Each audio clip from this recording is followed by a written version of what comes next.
Why hello, and welcome back to Honkai Star Rail. Yes, we're actually gonna do our dailies. Yeah.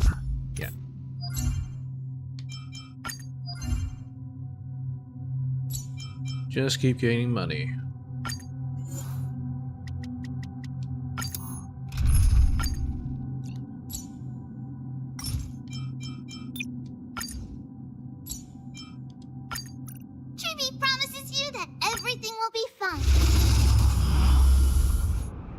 Hey, Yume. What about the story quests? I'll do them after I use up all my power. Now I can devote a full 3 hours. It's gonna be like a 3-parter.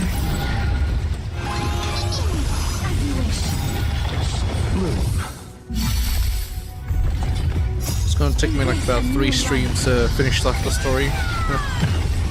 So I guess you can look forward to that. We can do anything.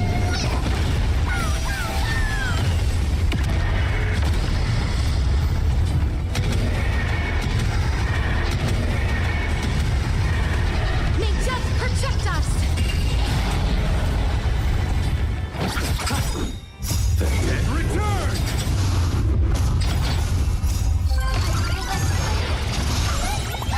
Is the story actually good? It seems like people are divided about the story. Some say it's good, some say it's bad. I don't know what to think.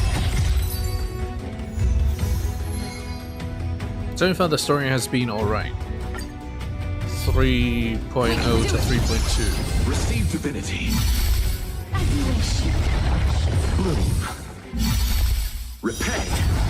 It's a lot of like Greek mythology. Or is it Roman mythology? I'm not sure. I think it's Greek because of all the damn pillars. A new life. Receive divinity.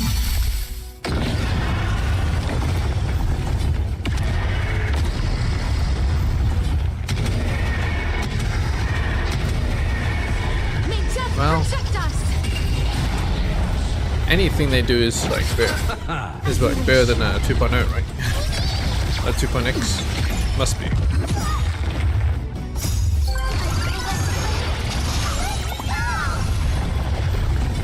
Bloom. The dead return.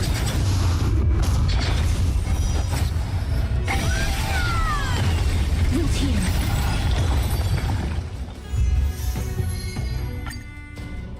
Just 2 more left. Receive divinity. As you wish. Bloom. Repay. We can do anything. Root here.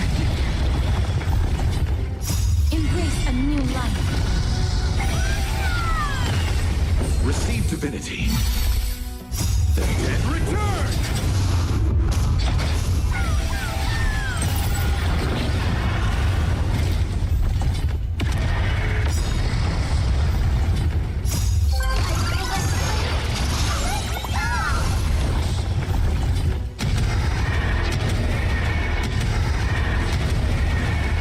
May death protect us.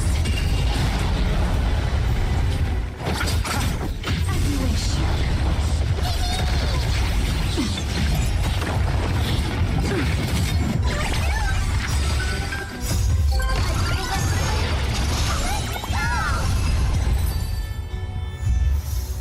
One more.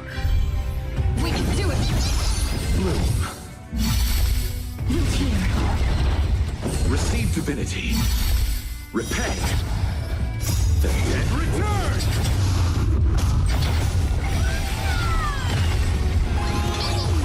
As you wish. Embrace a new life. Bloom.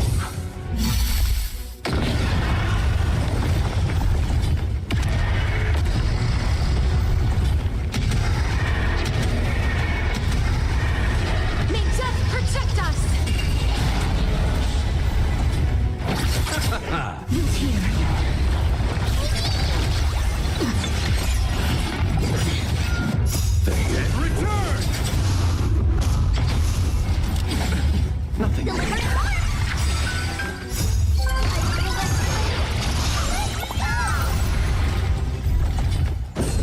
divinity. Repay. As you wish. Bloom.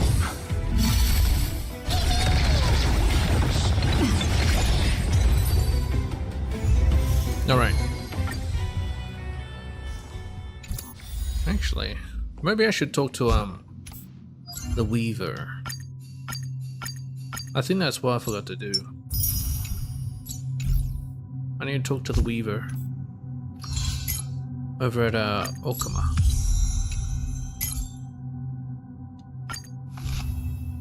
Nope.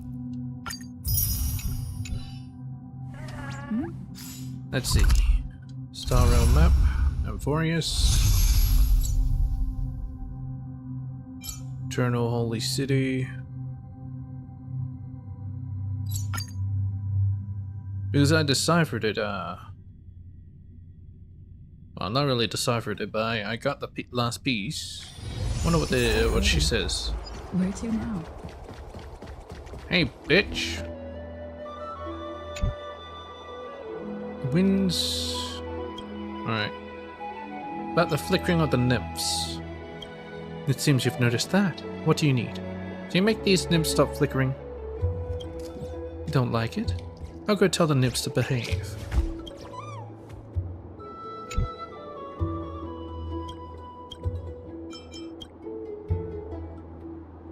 Can you make these nymphs flicker again? Discuss it with the nymphs.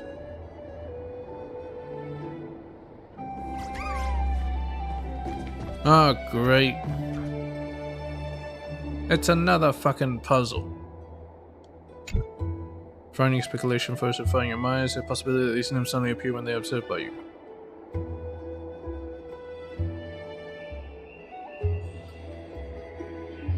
It's fucking Morse code.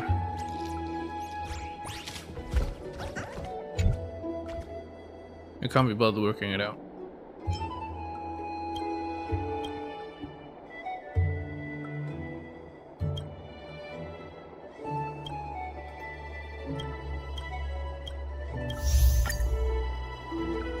Anyway, nothing new.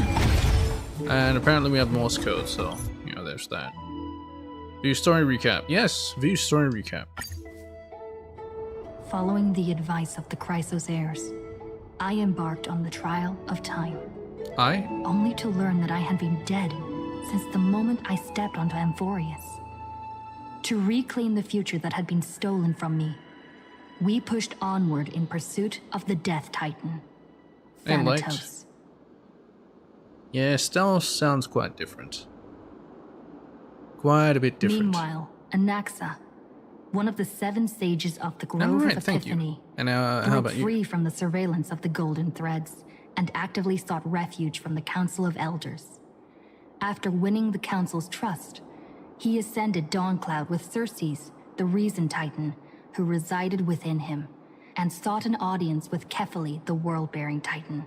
That's good, that's good. To obtain information about the entrance to the Netherrealm, Castris had no choice but to support the Council of Elders in proposing a pause in the flame chase journey.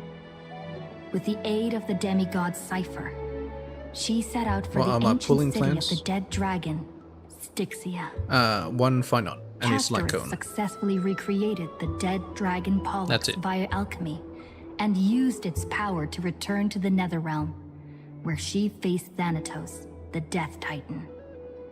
She returned both the Titan's core flame and the stolen future, restoring the cycle of life and death in Amphorius. Anaxa's soul met Castris in the Netherrealm, where he proved his hypothesis regarding creation. At the Citizens' Assembly, he cast a pivotal vote and used the charge of blasphemy to thwart the Council of Elders' schemes for power, allowing the flame chase journey to continue. I'm sure you'll get enough. After returning Circe's core flame, Anaxa's physical body completely disappeared. With this, the flame chase journey neared its conclusion, and all eyes turned skyward. Yeah, so Aquila's next. Story recap has ended. Head to the destination. Go now.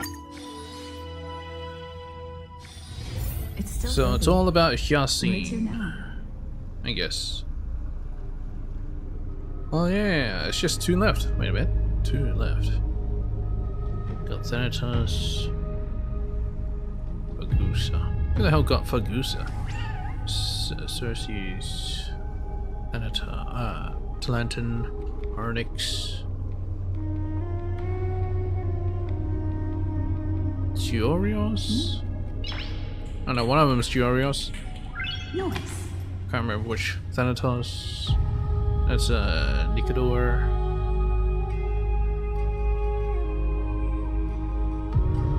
Zagreus. Z for Zagreus, why not? I know that. Crap, I can't remember. Oh well, whatever. Maybe the game will tell me. I'm gonna sit here again, collect your thoughts. You need Saber.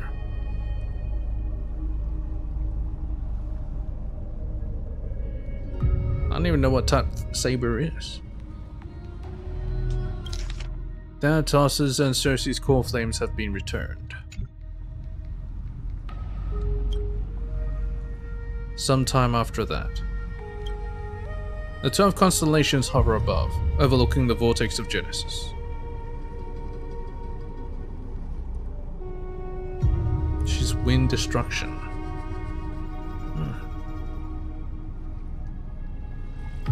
I'll see how she goes. I'm not exactly a Fate fan, so... Actually, I don't know much about Fate at all. I think I went to see a Fate movie once, but I can't remember what it was about. I think there was a Berserker and there was a... Saber? I think Saber was in it. But she was evil? I'm not sure. They embody the 12 Amphorian deities. Fate, foundation, creations, and calamity of this world. Saber altar. Now 10 among them have fallen. Their core flames return to the origin of Genesis. Above you, constellations shimmer, their brilliance echoing the faint slumber of each titan. Oh yeah, Nestia. That's right, that's the one next to Nicodor. Wait, no? Shouldn't they be in there? No, it should be. Yeah.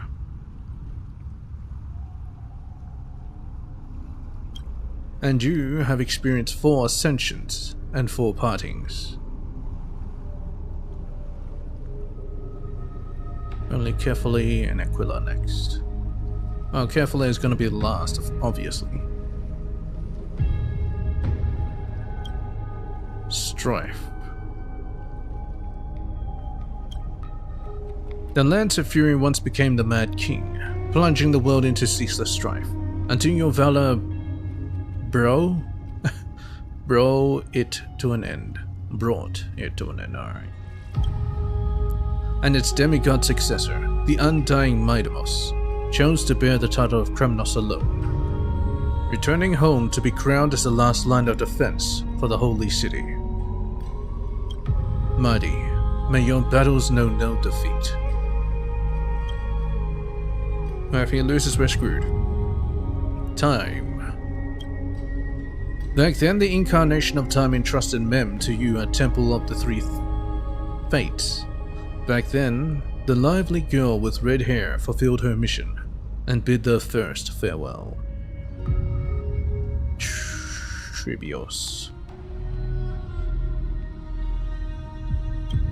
Time speaks not of fairness, yet it never stops. And now this power resides in your hands. See you tomorrow, Trian. Oh, and one of them is Janus. That's right. It's probably the one next to Cersei's. Reason. The one to the left. And Giorios would be on the right. Not long ago, the head of the Grove Sages helped you repel the menace that is the Black Tide. And still not long past, that unruly scholar staged one grand performance, granting you a glimpse of this world's truth at the cost of his life. I mean, he was already dead. Oh, the incarnation of reason. At edge of existence, have you found your answer? Death. The prophecy once made the hand of shadow choose two, granting one the fate of death, yet their bond wove a hauntingly beautiful tale that stretched across time. At the end, the incarnation of death who journeyed from the nether realm to the living world chose to remain in that sea of flowers, retrieving your future. At the end of the west wind, we shall meet again, Castrus.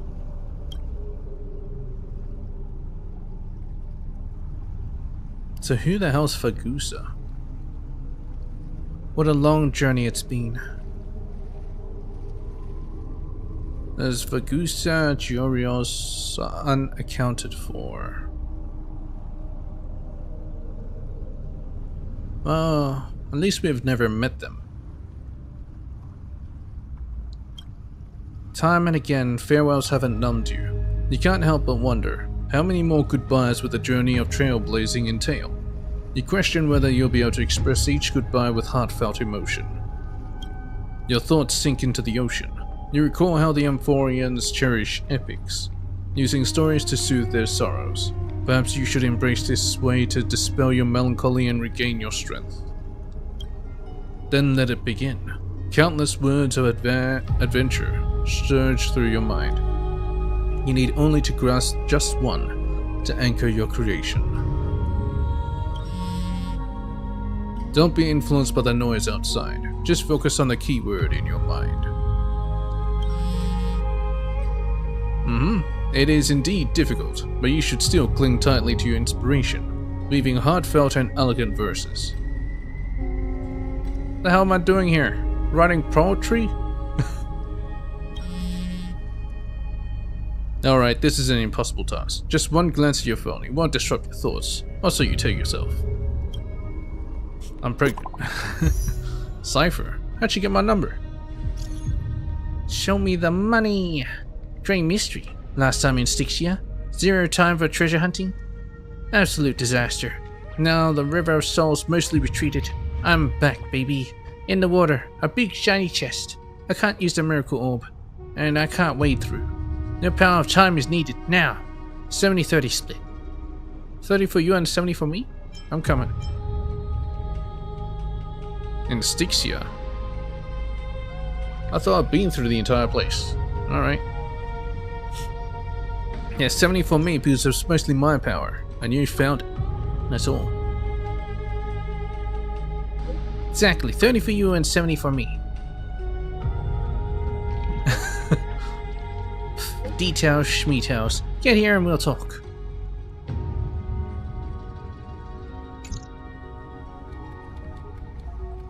You must admit, even during this arduous and struggling low point, there are still those who live peacefully, live joyfully. Cypher's endless, surging desire for wealth seems more turbulent than the waters of Scale Gorge waterscape. Forget the past for now. It only brings sorrow. But sadness has no place in this moment. What you need is the drive to move forward. You decide to head to Styxia, where the River of Souls is no longer blocked, to meet up with Catgirl. Hopefully those glittering, clinking trinkets will, as always, lift your spirits.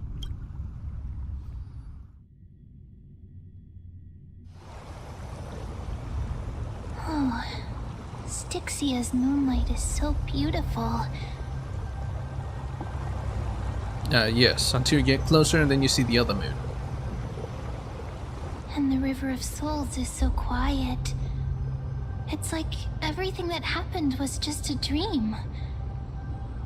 I wonder if Cass is doing okay on the other side. If I write a letter and put it in a drift bottle, will she be able to read it? Maybe. I miss Castrus too. Not really. Now's not the time to feel down. You're right. We promised Cass that we continue the flame chase journey, so we can't let her worry. Now's not the time to feel down. We gotta pull ourselves together. She's doing the Paimon thing. By the way, it was Miss Cipher who asked us to come here. But where has she gone? Does she mean this body of water? What's that sound? Is there someone else here? Yes, and this aura feels so familiar. Aura. Let's go check it out together. Be very careful. Oh, is it the black-clad swordsman? I have a bad feeling about this. Oh, the Flame Reaver? Telling ya. Wait, why did I get a corner whimsy? Wait, why did I get more corner whimsies? Oh well, whatever. Where's the chest, Cipher? I already done this.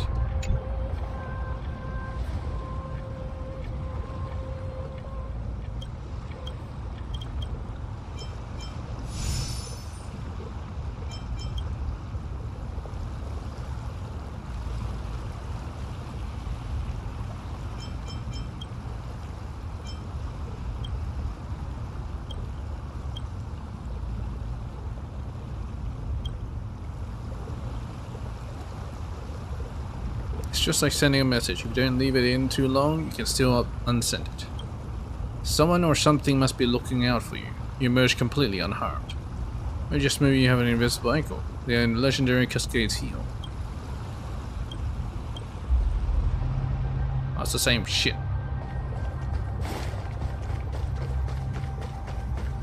Well, technically I'm alive now, so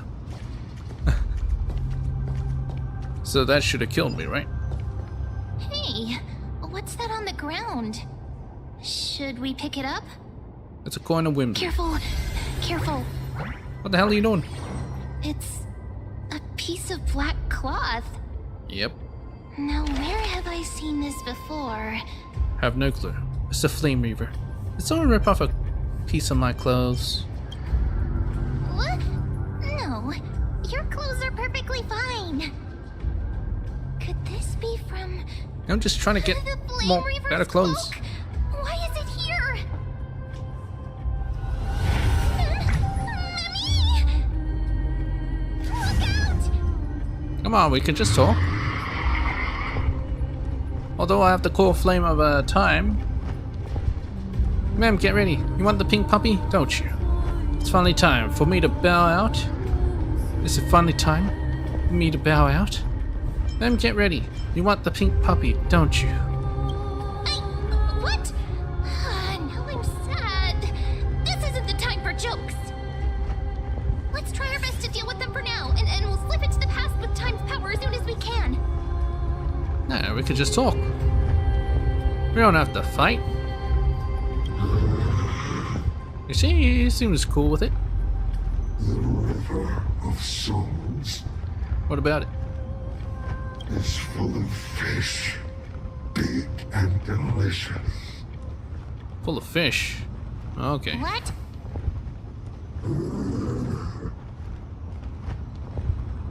The flame chase journey stops.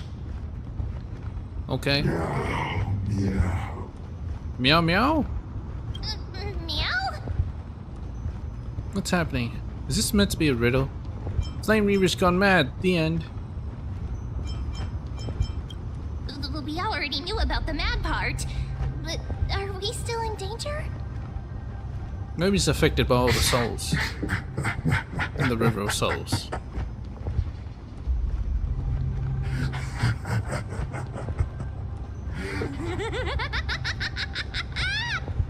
That sounds like Mem. Oh, fucking Cypher.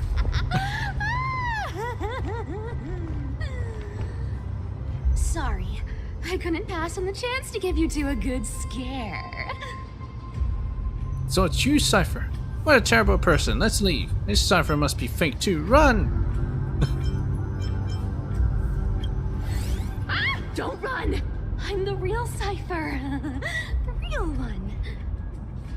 Come on, don't be upset. I'm just giving you a kind reminder that Emphorius isn't safe at all. The whole place is full of dangers, including that swordmaster. Make sure you stay on your toes, no matter where you are. So you're playing both good cop and bad cop. Well, ain't I grateful for the reminder. I'm so strong that I don't need your reminder.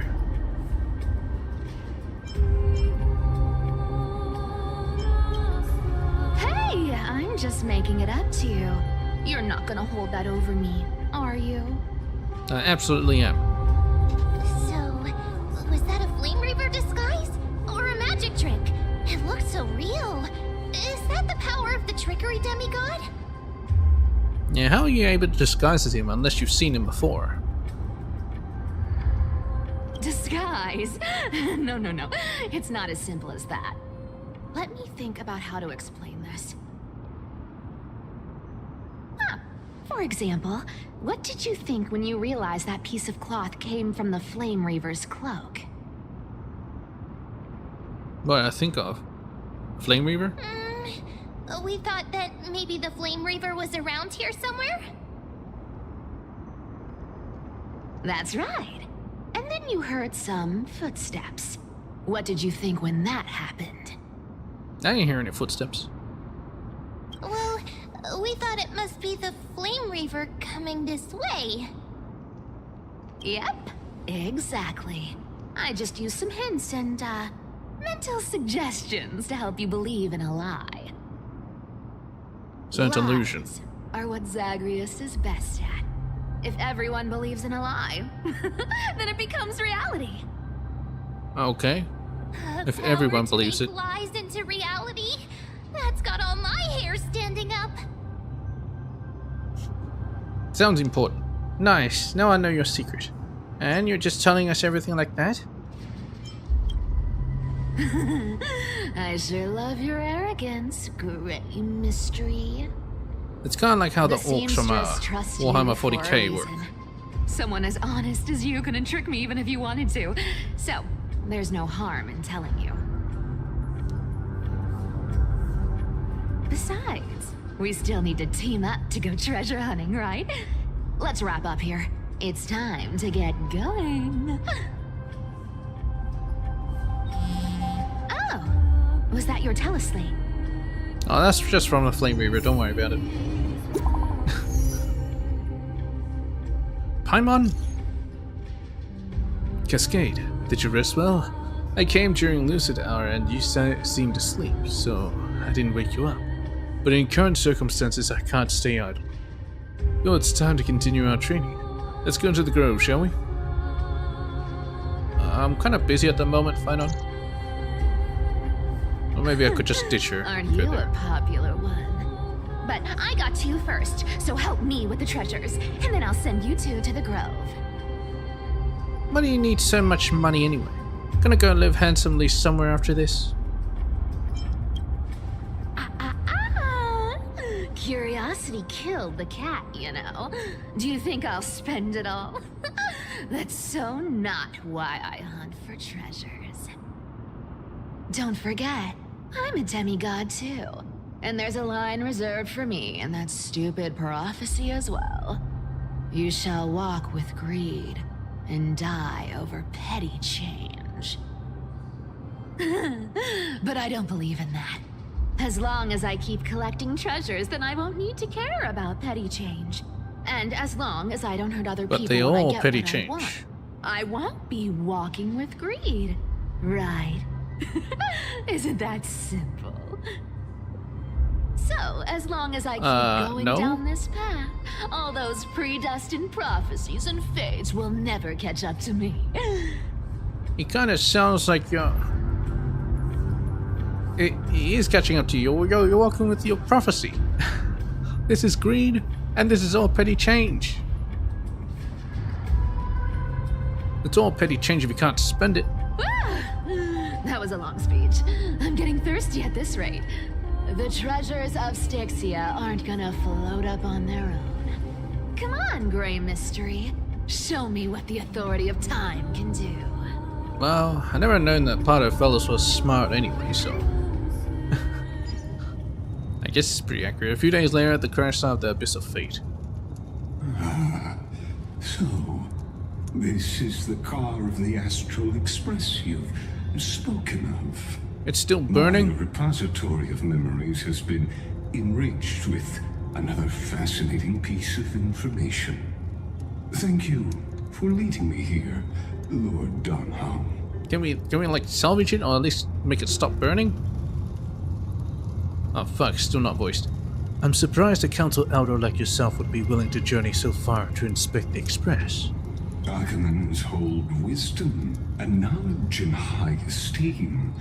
If the citizens knew of your origins, I'm sure more would be intrigued by the Trailblaze. Sadly, discussions about the world beyond the sky remain taboo.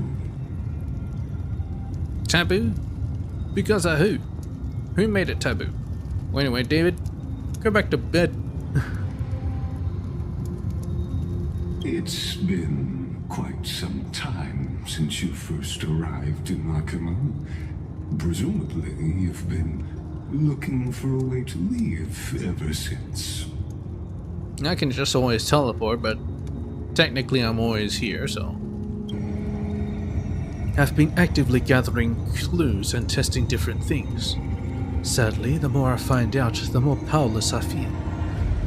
Don't be too hard on yourself, my lord. This puzzle has stumped Emphorius' scholars for centuries. It isn't something you can solve overnight, even someone as gifted as yourself. In the Grove, I discovered extensive research on the Sky Titan. It appears that many scholars from Emphorius believe the taboo against the world beyond the sky stems from a curse cast by Aquila. But maybe it's not Aquila. Exactly. Of the 12 Titans of Emphorius, Aquila is known for being the most capricious. The weather itself reflects their mood. Tranquil sunshine, mournful rain. Aquila's breath is a brisk wind, and their cries resound as thunder in a storm. Additionally, Aquila is one of the 2 Titans whose core flames have yet to be returned. The sky above affects every citizen. It's clear that Lady Aglaya's decision to confront Aquila at the end of the Flame Chase journey was a carefully considered strategy. What's the worst that could happen? Nighttime for everywhere? If returning Aquila's core flame can break the sky's curse, we won't have to exhaust ourselves searching for a way back. We can simply focus on aiding the Crossos' heirs. Not necessarily. If you believe that Aquila is actually the one that's keeping you here, and not some other power, I'm looking at you, Lagus. Anti-Catherians have no home to return to, so I understand your concern for your old friends and homeland. I used anti-Catherian technology, or scanning, as you might call it, to assess this car. Assuming my judgment is correct, I might be able to conduct a thorough overhaul of its power systems. No, you make it explode? Really? But... Of course. That's only if you, my lord, permit me to interact with it. By all means, please proceed. But be careful. The Express's thrusters are extremely delicate. You honor me with your trust. I will be very careful. Lagus carefully scans the damaged propulsion system, then methodically began inspecting its components. This is unbelievable. You seem to understand its structure perfectly. Have you repaired something like this before? Not exactly, but we Anti-Catherians are inherently sensitive to machinery. Carefully endowed our kind with a unique advantage for analyzing and learning. Yeah. His chest kind of looks like the vortex of Genesis. If you give me some time, I might be able to fully restore this damaged car to its former glory. Then you and your esteemed companion could set off on your return journey sooner. Maybe he just wants us out of the picture so he can continue with his little project. I don't know what the fuck he's planning here. But isn't the real issue with Aquila? Hypothetically, Lord Donholm, if I could open up a path out of Amphorius that circumvents Aquila's divine punishment, It's the vortex of Genesis, isn't it? would you consider ceasing your support for the Flame Chase journey? Ceasing your support for the Flame Chase journey. Ah yeah, guess it's with the Council. I don't understand. Does the Council of Elders possess some secret means of counteracting divine punishment? It's best if you don't delve too deeply into that question, my lord. All you need to know is... Yes. I can make it happen.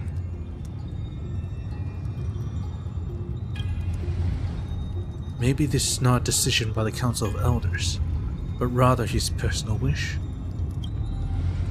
The crucial point is, if you and your companion are unwilling to halt your support for the Chrysos heirs, it could offend certain interests. It's all about destruction again. Lord Ravager. Which is fine on, obviously.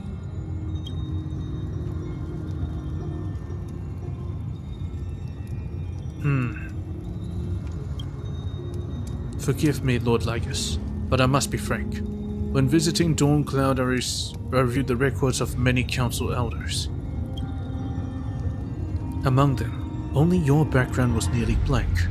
I'd like to accept your goodwill, but given such a mysterious background and motives, anyone cautious would have doubts.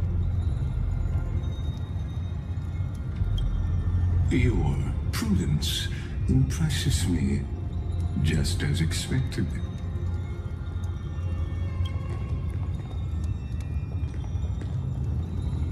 Who are these?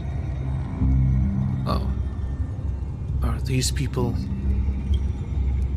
Is this a trap? Is that why you accompanied me here? Snazzy outfits they have. Please don't misunderstand, Lord Donholm. As the Theoros, I have no allegiance to their plans, nor am I obliged to obstruct them. I am neutral. Oh, so you're useless. Out of respect for you, I hope to offer a peaceful solution to ensure the safety of you and your companion.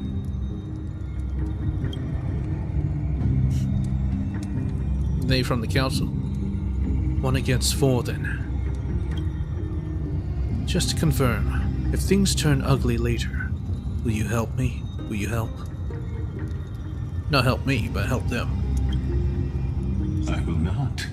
As I said, I remain neutral. Then they're dead? Are you asking this because you plan to refuse my offer and continue supporting the Chrysos heirs? Based on your actions right now, yes. You weren't wrong about one thing, Lord Lycus. Indeed, we must try to return to our companions. But our companions now also include the flame-chasing Chrysos heirs. The Nameless cannot and will not ignore the fate of our companions. So I see. This is what you call trailblazing. Apparently. When I asked if you'd help, I meant if you'd help them.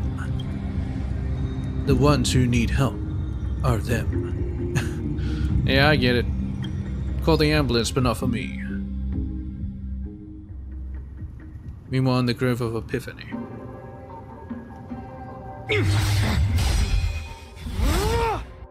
What's going on, Finon? Is he actually fighting the Flame Eater? Probably not, right?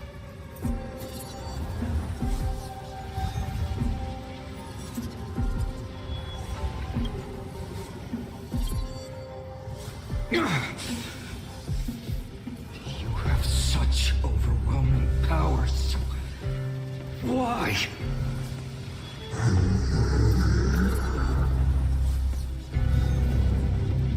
Answer me.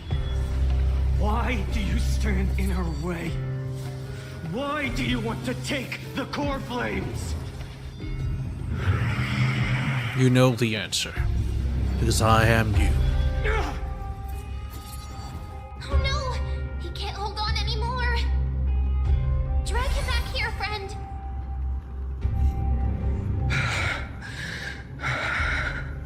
Now he's fighting a memory fragment. I see. Are you okay? I'm okay. I can handle that kind of hit now.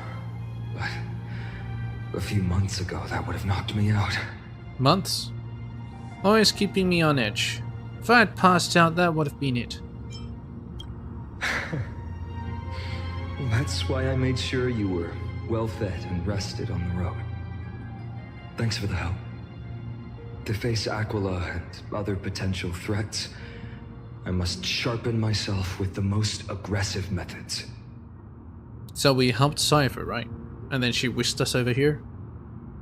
Assumedly? Even so, it's impressive you thought of this training method. Battling the phantoms of the past in the river of time? It's just like the hyperbolic time sanctum that the bards describe. Hyperbolic time sanctum. Kinda reminds me of Dragon Ball Z. At that time over the gravity chamber. Timing gravity chamber, whatever.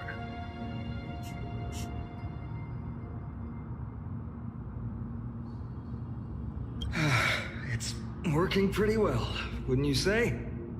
I have no idea. Combat isn't just about strength and skill. You also need the right weapon. Compared to that guy's weapon, mine feels like I'm swinging a lump of iron. I can't tell you how many swords I've gone through since the training began. Why not get Cartoonist to help? Weight training, huh? It's a good thing Cartoonist is the finest blacksmith in Amphorius. I asked him to make a suitable divine weapon for me. It's a little Just make a divine embarrassing to say this, but in order to help me, he deliberately turned down all other business. I mean, it's kind of important. Oh, Cartoonist is part of this flame chase journey after all. Full of energy. It's gonna make him the sun and moon weapons that Flame Reaver has. Imagine that. Thinking about how he's been recently, maybe you're right. But, Phainon, I've been somewhat concerned about you. Lately, you seem more and more fixated on that swordmaster in black. Of course. That's He quite wiped the out his sudden village. shift in topic. I've been holding this question in for a long time. You're getting stronger, but seeds of unrest are also growing in me. Don't worry. I'm not wielding my sword for revenge. Why She's not? been through Nikador's trial and understands. Those who can't walk out of the shadows of their past are ultimately weak. Times have changed. The responsibility I bear is both precious and fragile. I wield my sword for the future of Amphorius. For the future of I will not let Amphorius. hatred cloud my judgment again and neglect my duties.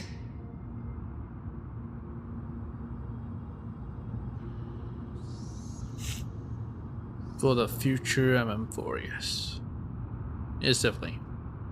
You've really grown, but you can't beat them yet. They'll be here by your side. I'm far from finished. I must continue sharpening my skills until I can match their strength. Every time I say something, things get so serious. I don't want to be the person who keeps bringing the mood down. I'm out of energy for training today. How about we go to the library of Philia to lighten the mood? I got some spare energy if you want it. Sure, that's what I've been looking forward to. We deserve to enjoy ourselves after all the hard work. Today, I'm definitely going to... What were you reading before? Why not take the interesting ones home? Oh, great idea! However, that would mean no more reasons to visit the Grove. Who wants to visit the Grove That's anyway? the charm of this place. You can find whatever you're into here. Don't they have like ebooks? The three of us might not be into scholarly books, but we could still spend an entire day at the Library of Philia.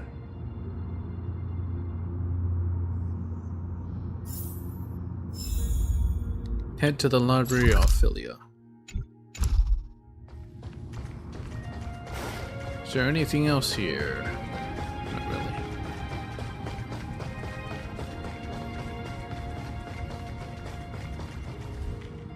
Alright, let's tell them apart.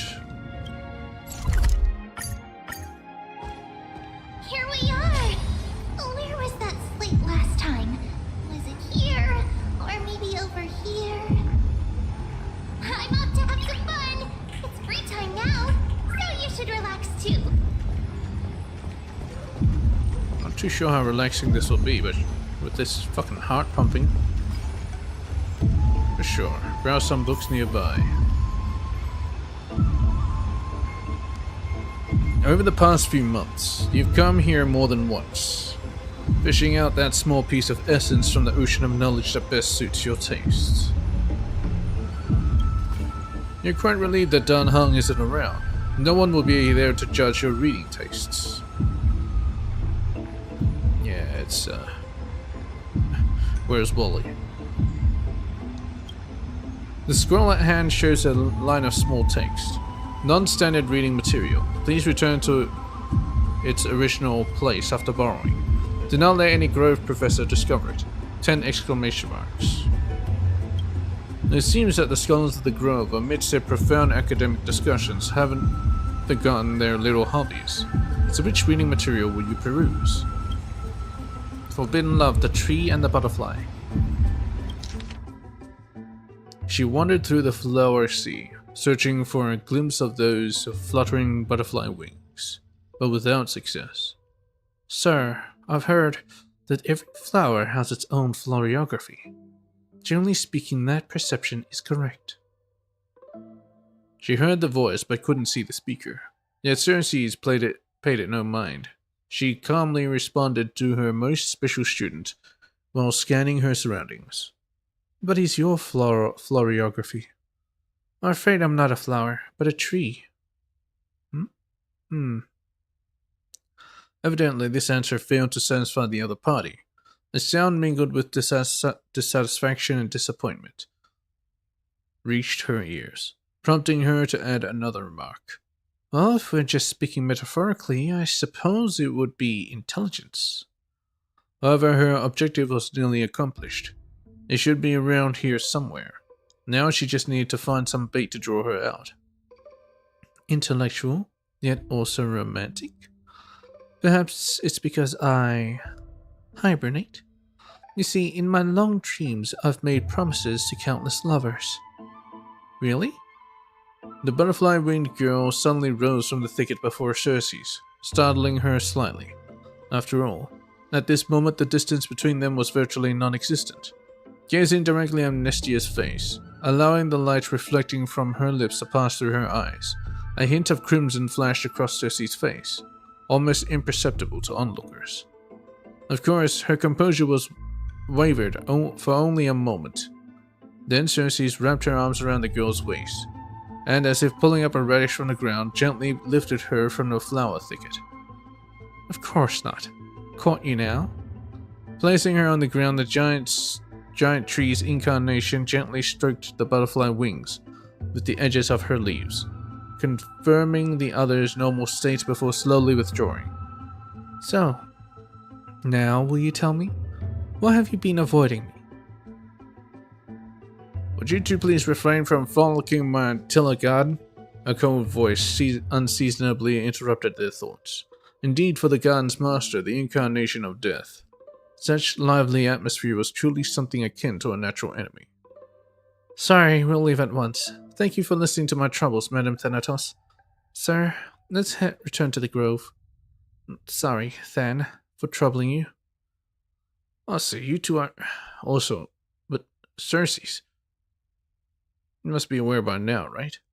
A bitter sensation spread in her mouth once more. Cersei's remained silent, merely nodding as she bid farewell to her old friend.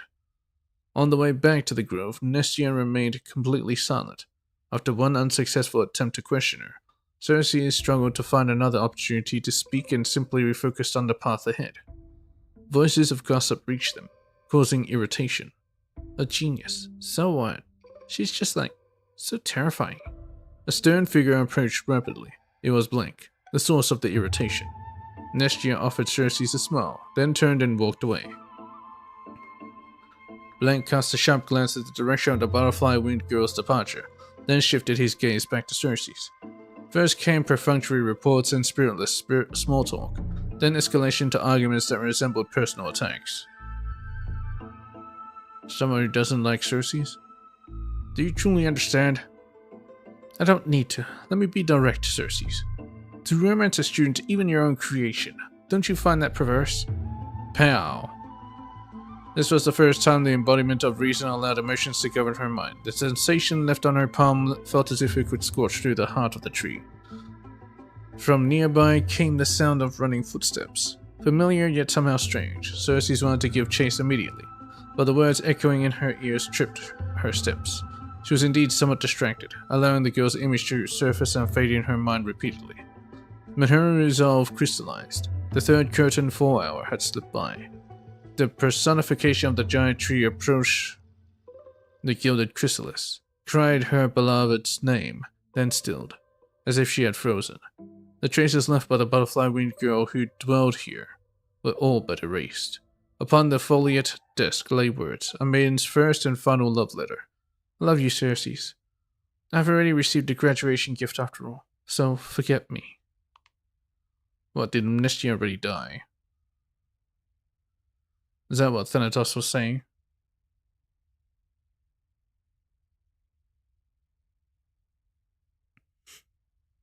And then Cersei's created the butterfly-winged girl as part of her creation. And Cersei slapped them.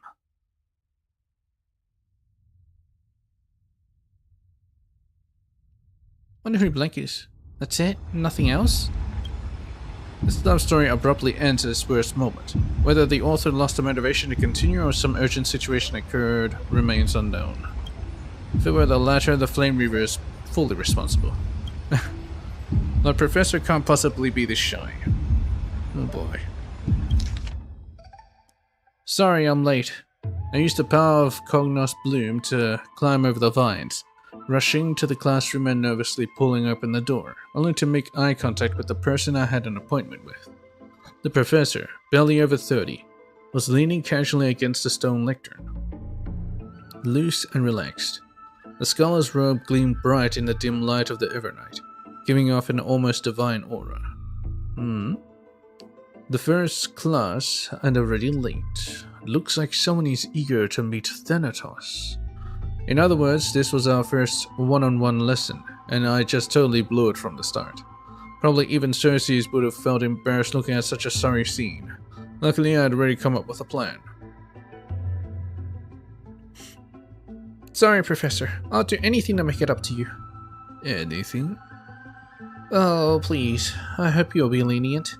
At these words, the Professor's face broke into a charming smile.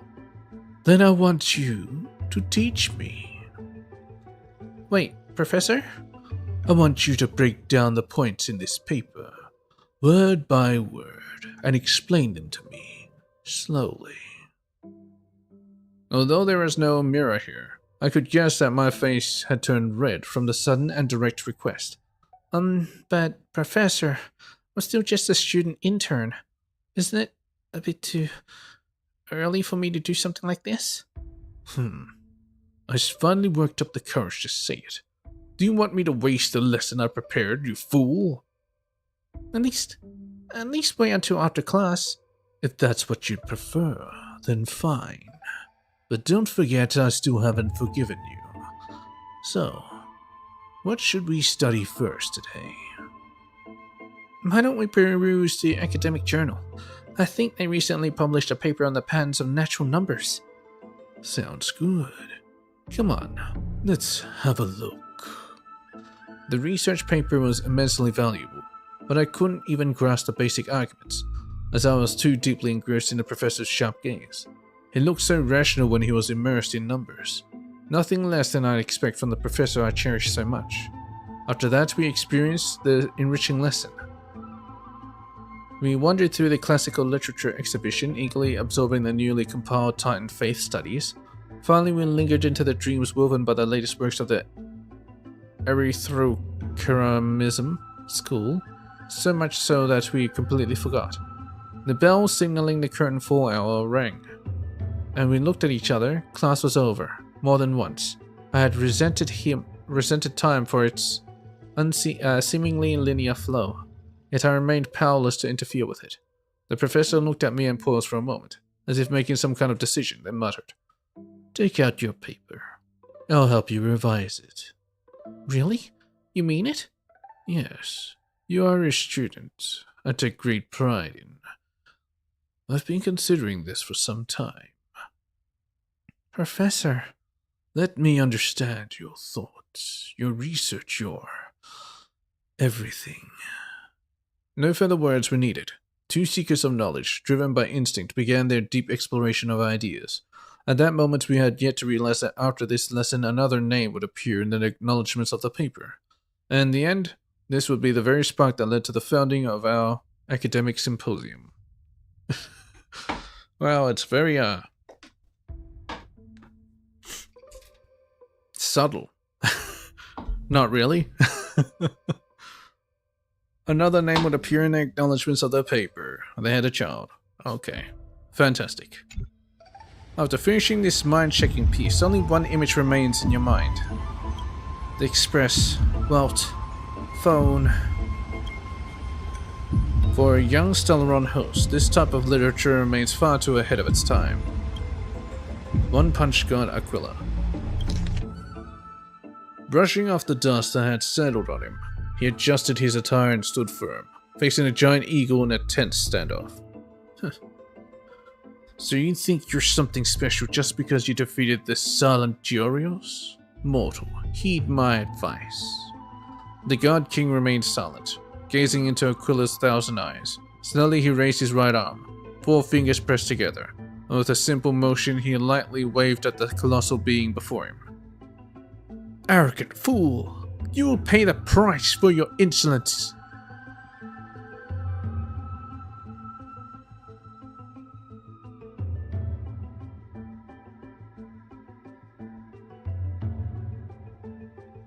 Aquila's fury erupted, the towering form radiating intense heat. In an instant, the massive wings vibrated at an imperceptible speed. 1,000 razor-sharp feathers shot forth like swords, hurtling straight toward the God King. As everyone knows, the feathers of the Sky Titan can pierce through iron and steel, let alone mortal flesh. Their sheer density left no room to evade. The violent storm of lethal blades closed in, and time itself seemed to freeze. Aquila enhanced their reflexes, predicting the movements of this arrogant little thief before them. Noticing the God King shifting his stance, Aquila mused. He had only 2 choices. He could push off the ground to evade left or right, or stand firm and brace for impact. But either way, it would be futile. The feathered blades would shift in with the wind, altering their trajectory. No matter how swift his movements, they would follow him relentlessly. Now it's just going to go straight through him. Though who could have predicted? The God King never intended to dodge. He pushed forward instead. Indeed. Seizing the first incoming feather blade between 2 fingers with a swift turn, he carved a spiral through the air and hurled it back at supersonic speed. The feather blade curved with the wind, piercing deep into the storm. Without the slightest deviation, it collided tip to tip with another razor-sharp steel feather. Dink! The deflected feather veered to the sides upon impact, colliding with others and further altering their trajectories. Dink! is making a pathway for himself. The sharp clashing of feathers rang out in an irregular rhythm, a chain reaction unfolding until the force of the final feather was dissipated, scattering harmlessly into the air. With just a single seized feather, the God King had nullified the entire storm of blade-like wings. Aquila was shocked. How could a mere mortal possess such divine skill? Yet as a being of godly presence, they did not allow themselves to be shaken. Seizing the moment as the scattered feathers clouded their vision, they swiftly brought down their claws, sharp as steel greatswords, aiming to end the battle in a single decisive strike. Boom! The massive claws struck dead center where the God King stood, the sheer force of impact carving a deep crater into the ground. No, something felt off. He's not there! Aquila's mind raced. This sensation was strange. Had it missed? Or... They fixed their gaze, only to witness the impossible. Their enormous razor-sharp claw, many times larger than the God King himself, was caught, held effortlessly in a single hand. Oh, caught. As if the God King were merely grasping a piece of cutlery. The countless white feathers drifting through the air painted an eerie contrast against the battlefield's deadly stillness. The once almighty and untouchable giant eagle found itself frozen in shock.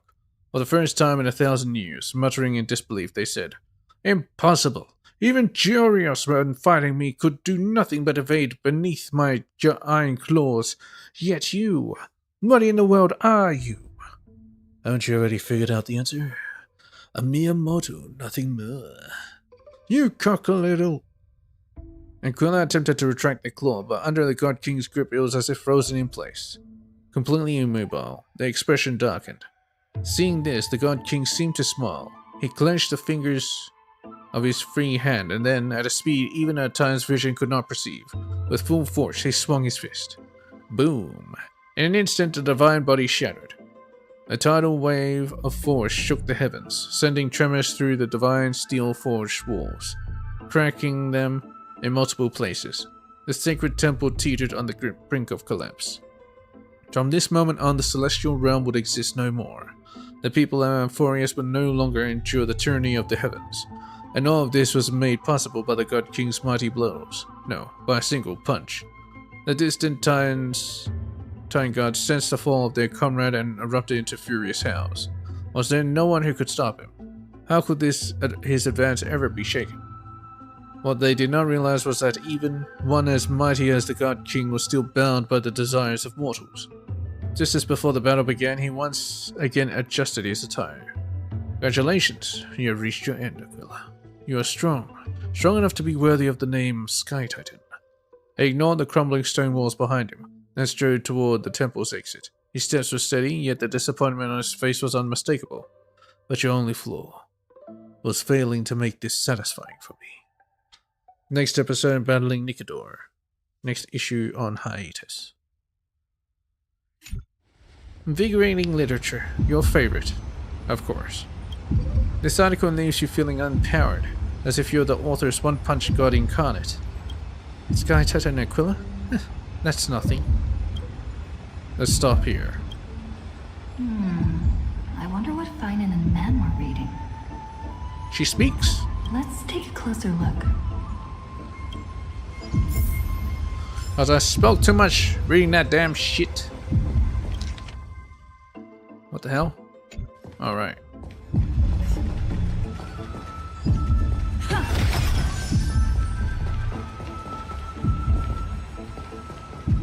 The fuck you doing?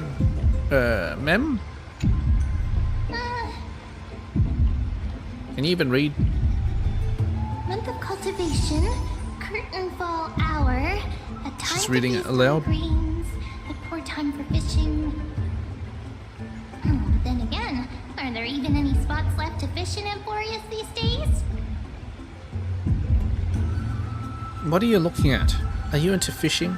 Superstitious superstitions. Don't buy into them. You scared me! Bursting into someone's world like that can really catch them off guard. Someone's world? What are you talking about? Well, no more jokes. There's nothing here. I'll go look elsewhere. Something's odd about Mem. What are they flipping through?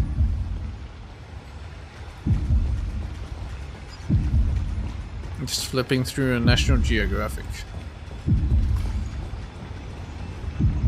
Seeing what Finance looking at. Alright, you read out loud too? I thought I felt a draft just now.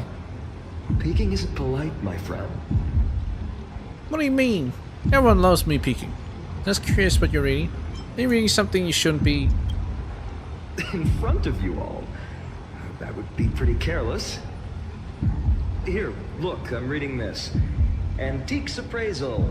How to Make a Fortune. Still? Didn't know you were into this. I know how, in your dreams. Maybe it's time to find a different side gig. Your comments cut deep. It's tough to find a good comeback. I've spent a lot of time pondering how Aglaia became such an effective leader. Beyond the intangible qualities like personality and ethics, a major reason is her family wealth. Yes. She was part noble. My god. His hand looks enormous. Not very strange. That's the perk of growing up in a big city, isn't it? For those of us in the sticks, luck doesn't come as easily. It's 30% grind, 70% fate. Oops, talk too much. As a leader, you need both integrity and... integrity and skill. She's trying to get rich quick. I've spent a lot of time pondering how that's the perk of growing up in a big... Oops, talk. Yeah, sure not. So he just wants to be rich. Nice. Oh, these cards are so detailed and fine. Cards? Ruler, weaver, traveler, healer. But the interpretation for each card is so long. Do I have to memorize them all? Yes. What are you looking at? Ruler fits me pretty well. Use them flexibly, don't just memorize.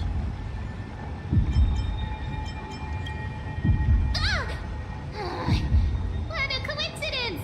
We meet again. Guess we're fated to be together, huh? Apparently. But you must be busy, so I won't bother you for now. Hope your day, every day, is joyful. So suspicious. Not like their usual self. Kinda seems like she's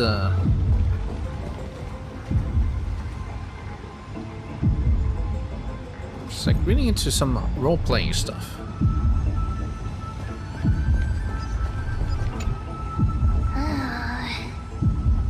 You sure are persistent. All right. I'm totally helpless against your charm. Yes. What are you guys chatting about? Is this the Amphorius Divination Compendium? Divination? Why are you here too? Sorry, seeing you two chasing each other around, I suddenly found my book not that appealing anymore. It's not appealing to begin with. Never thought Mem would be into divination. But it's not exactly a niche hobby. So why all the secrecy? I wanted to set up a surprise. Master it in secret and give you all a shock. Well, But nice being caught surprise. halfway through, it's only natural I'd feel shy. A girl's heart is more delicate than Aquila's ever-changing moods.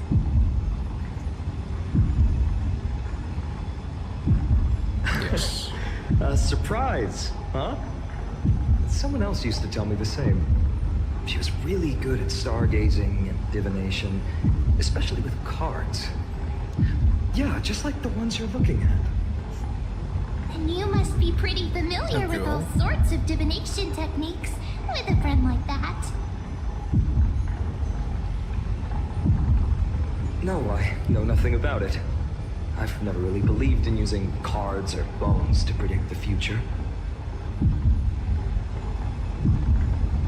If the good omens foretold by divination were true, my hometown, Ides Elysiae, wouldn't have disappeared. That's what came afterwards. Don't forget, we've got Lady Trina. Every other form of divination is just smoke and mirrors or cleverly rehearsed tricks compared to her flawless prophecies. Flawless? I don't think it's flawless. No faith in these things isn't bad sometimes. I should be approached with a critical eye. To me, divination could be a power that guides our spirits. Fate always casts a shadow in front of us, clouding our view of the future.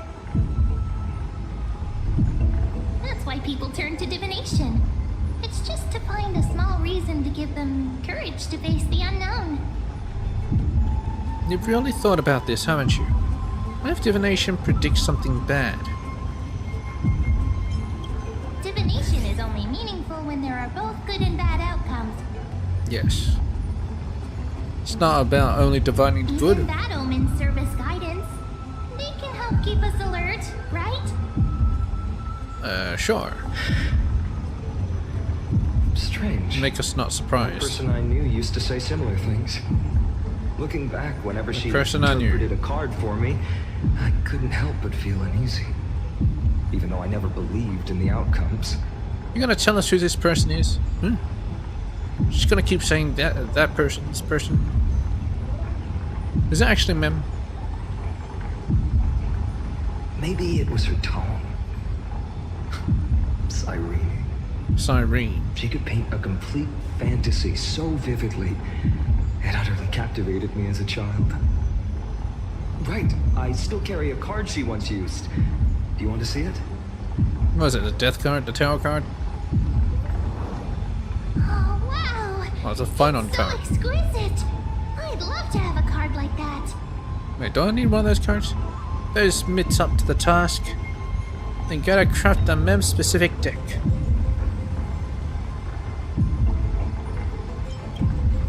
Oh, now that you mention it, yes. It would be even better if it were made of, say, crystal. Speaking of which, partner, there's something I haven't shared with you all. Remember our first trip to the Temple of the Three Fates? The riddle that Orin exposed to us? No, it's been a while. Refresh me.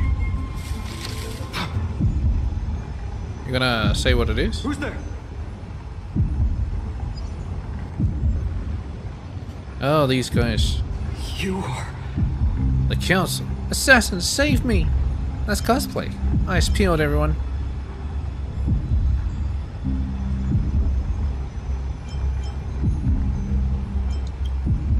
These folks are up to no good.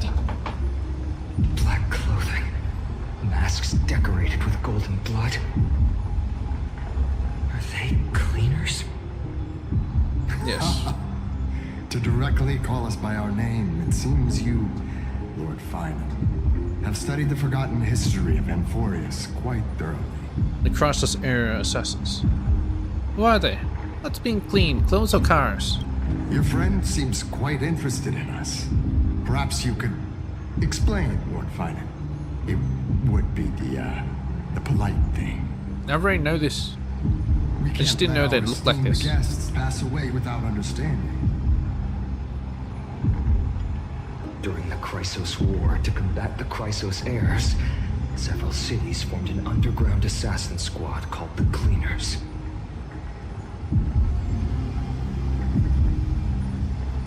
Their task was to erase anyone with golden blood from existence. Assassination, poisoning, political persecution. They would do anything to achieve their objective. Well, this historical perspective seems biased, glossing over the Chrysos heirs' abuse of divine powers and their blatant initiation of war in order to defame our predecessors. Could you disclose the name of the author behind this popular legend, Lord Finan? I'd hate for the innocent children of Akamar to be tainted by such slanted narratives. It kind of sounds like the guy from You Warfare. should have stayed buried in the dust of history. The the Citizens' Assembly has once again legitimized the mission of the Chrysos heirs. But as for you... not one citizen would cast their vote for you. Executioners lurking in the shadows. What does it matter? We've long since stopped expecting to be understood. Okay. People have become too accustomed to peace, and they've forgotten the disasters that arose from allowing generations of the Chrysos heirs to rule. You're accustomed to peace, but you're saying that Chrysos heirs create war? But now you're telling them to get rid of the peace. Oh, whatever. Complete nonsense. Did you really travel all the way to the Grove just to have an argument? Yeah, that's what I'm saying. Complete nonsense.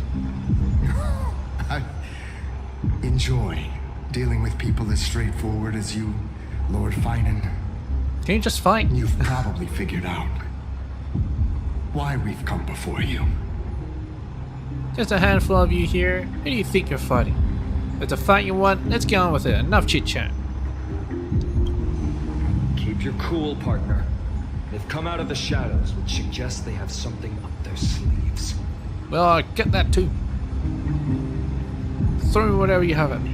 I'll take it all on. Alright. Let's hear it. What are you hiding? But watch your language and don't say anything you might regret. My shoulders might be sore and my sword a tad dull, but it's still enough to slice off your tongues. God damn.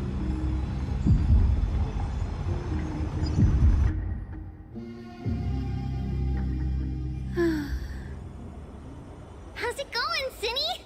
This place fits, doesn't it? Fits? It's a bit small, but the lighting is perfect.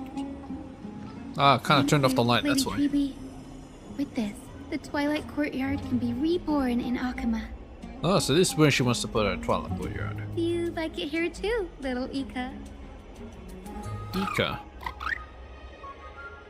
Oh my god. It's so bright here. Maybe you should rename it? How about Luminous Courtyard? Lady Treeby makes a good point. But Then we take Twilight out Courtyard Aquila and then carries the long it becomes history of the nighttime descendants of forever. the sky, and I'd like it to continue. Very traditional. Right. How does the legend go again?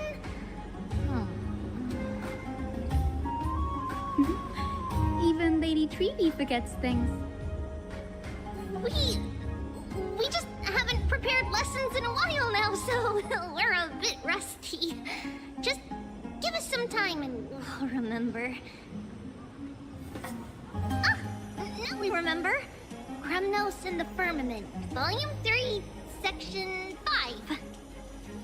With Seliosi, the Day Thunder Knight, striking down the Eye of Twilight, the divine war between Nikador and Aquila, which spanned centuries, came to an end.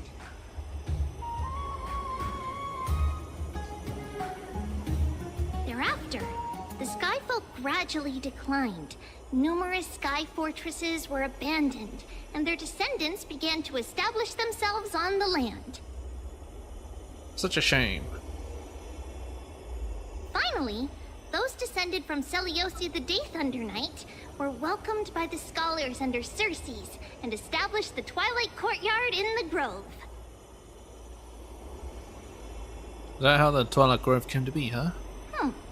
The historical records seem slightly at odds with our memories.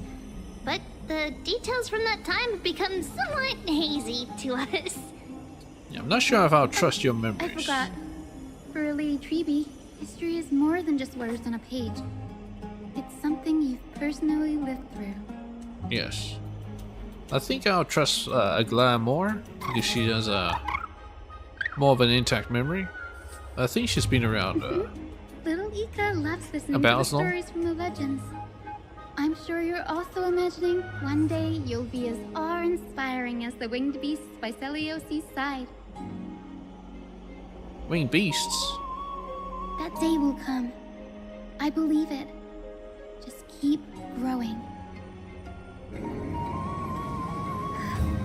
Lord Crediros? What's that noise? Miss Hyacinth. And Lady Treeby. Good to see you're doing all right. I heard from the citizens you were nearby and came to check.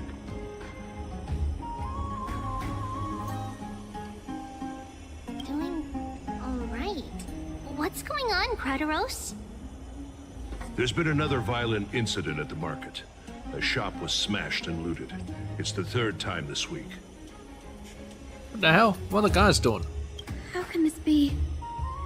I always thought that with Lady Aglaya here, Akama would remain peaceful. That was true in the past. But these days, forgive my bluntness, her senses may not be as sharp as they once were. She's getting old. Aggie.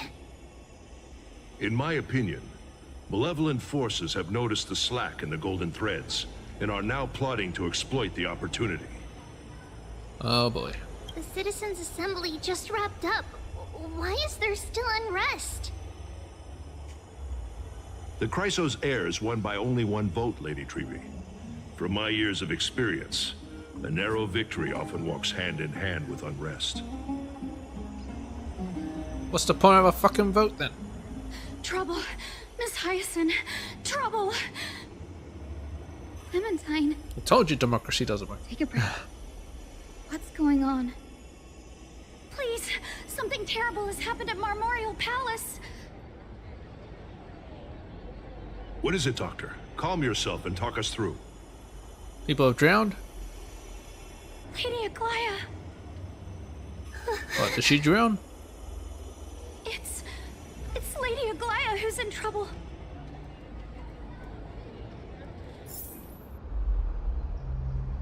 There's part of her prophecy where she dies in the baths. Moments ago in Marmorial Palace. Maybe she's beset by the assassins.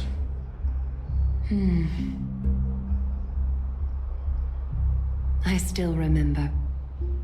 This bath that overlooks the entire palace was built by the Council of Elders 900 years ago. Its purpose was to commemorate the first Flame Chase journey, and to remember the heroes who made great sacrifices for Amphorius a millennium ago. Rules were set then. No one was allowed to enter, apart from guests invited by the Goldweaver. But, I guess, you're no longer pretending to follow the rules, are you, Lady Kindness?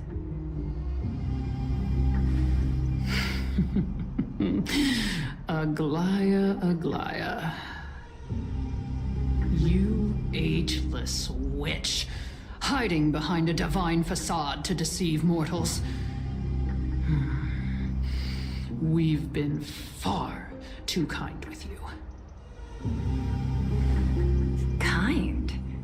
There's no need to use such a word to cover up your incompetence.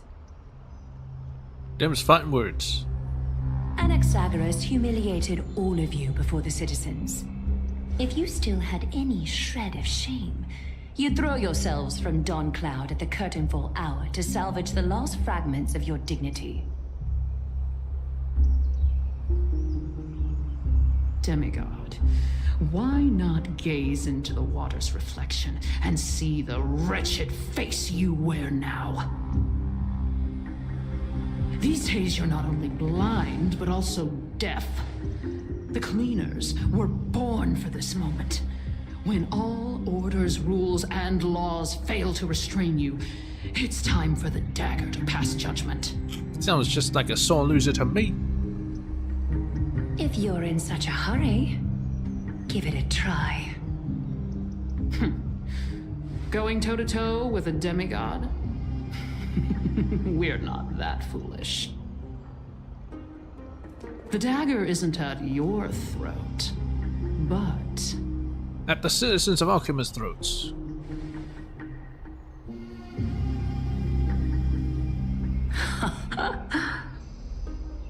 Your gravest accusation is that my humanity is fading. And you claim my concern for mortal joys and sorrows is nothing but a facade. That seems like you're speaking for yourself. If that accusation holds, what makes you think the lives of these civilians will sway me in the slightest? Oh. She's trying to bluff. Fine. I'll gladly use a few more words to shatter that demigod facade of yours. Like I said, you're not only blind, but deaf too. Lately, your control over Akuma has weakened. You failed to notice the thefts we arranged in the market, nor did you catch wind of the meetings happening in the Droma's workshop. Plots are unfolding right under your nose, yet you remain indifferent. Maybe she just doesn't care. Humanity? Fading? Aglaya, why not use your precious golden thread to peer into my thoughts? See if the gift we've so meticulously prepared for you can move that cold demigod heart of yours.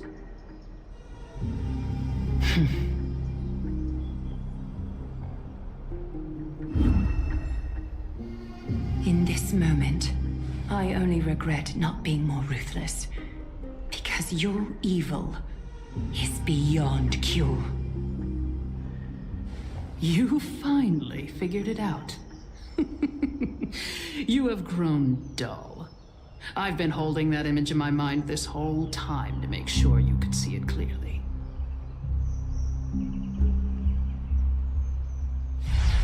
I want you to have this knucklebone talisman, Big Sis. I hope it brings you luck every day and keeps you safe from bullies. That girl who can't speak or hear. What if she accidentally lost her eyes too? Accidentally? You know better than anyone what it feels like to lose your sight. Imagine if 1,000 years ago you, already blind, had also lost your voice and hearing in your youth. Would you still have become the Aglaya you are today? Look at those broken, pleading eyes. How disappointing. We overestimated your cunning. If this plan fails, we still have dozens of splendid parting gifts prepared. Demigod, would you like to hear about them? I thought I could buy some more time. It looks like I'm gonna have to kill you all. In these 1,000 years, I've witnessed the fall of 10 titans. From my naive arrogance at the beginning to slowly learning how to guide others.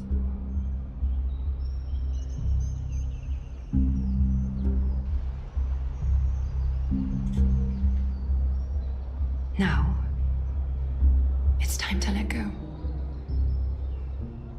I should be grateful. Grateful that I've reached this moment. Well, to let my departure become a path for others to follow.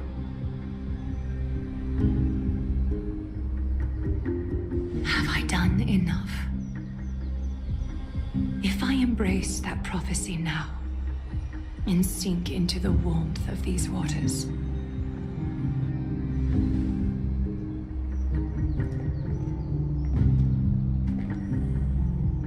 will the wandering wind stop to mourn me, Cypher?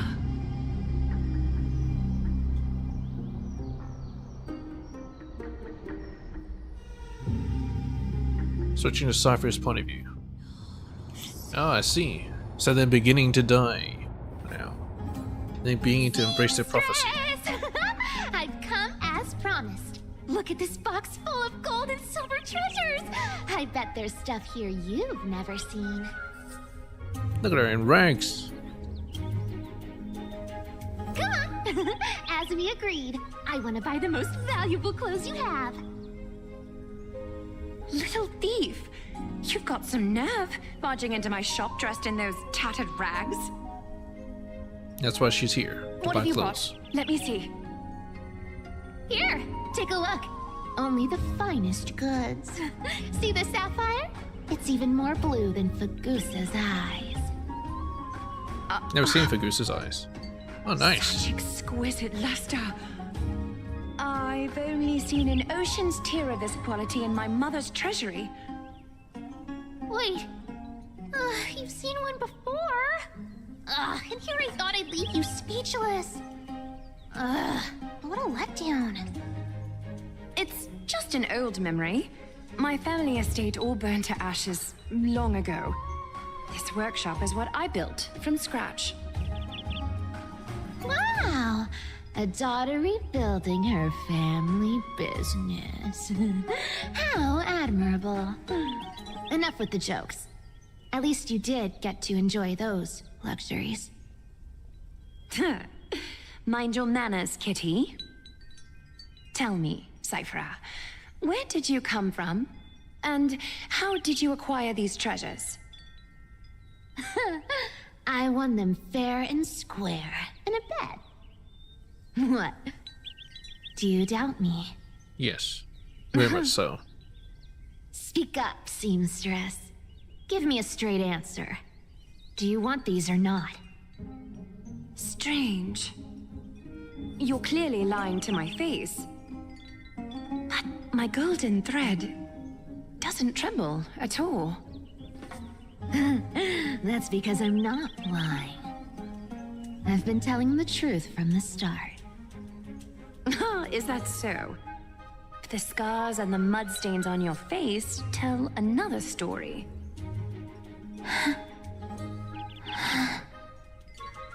Come on. Can we just do business without all this chatter? Don't worry. I didn't leave any evidence, so no one will bother you. How can I trust a word you say when you're so skilled at lying? Dealing with you rich people is such a pain. They always start with a huh. Always wasting my time. Fine. If you don't want it, there are plenty of others who do. Hold on. Your treasure? I'll accept it. But these alone aren't enough to purchase the Gold Weaver's finest clothes. That said, Not enough. I do have something that would suit you perfectly. Cypher's clothes. What do you have in mind? Look. Come a bit closer. Oh, it's shimmering gold. Absolutely stunning. These golden boots are the Gold Weaver's greatest treasures. Though not as valuable as the most precious gowns, they hold a magical power. They make you run fast? Legend has it that Zagreus blessed these boots, allowing anyone who wears them to move swiftly and silently. In heels? Holy shit. Put them on, Cyphera. Then don't get caught again. A face as lovely as yours deserves better protection.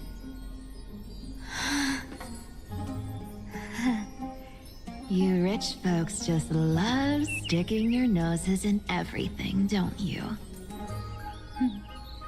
Well, I'm taking these now, so don't get any second thoughts.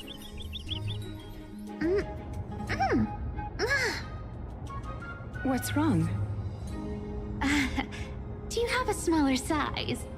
These are way too big for me. No. Well, I suppose you'll have to grow into them. Yeah.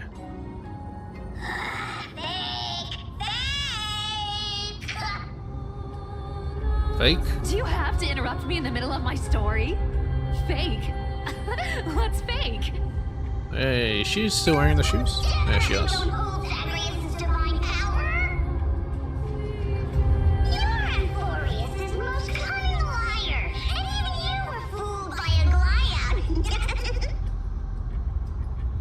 Watch your mouth, or I'll feed you to the fish in the River of Souls. Weren't you curious how I got tangled up with that seamstress? Well, now you know. Satisfied? Maybe she believes it, that's why. It's a lie that she willingly believes. How disappointing. Wait, this Bartolos' voice. Boss lady, there's a chance Aglaia wasn't trying to trick you. Encouraging you. You're defending her. No. I just think the story's so moving, it'd be a shame to ruin it with a lie. If I could cry, I'd be in tears right now. Good thing you've still got a sharp tongue, or you'd have been stuck guarding someone's front door ages ago. Enough chit-chat. Let's take a look at this place. The city of Styxia. Look how beautiful she is. Let me take a good sniff of this air.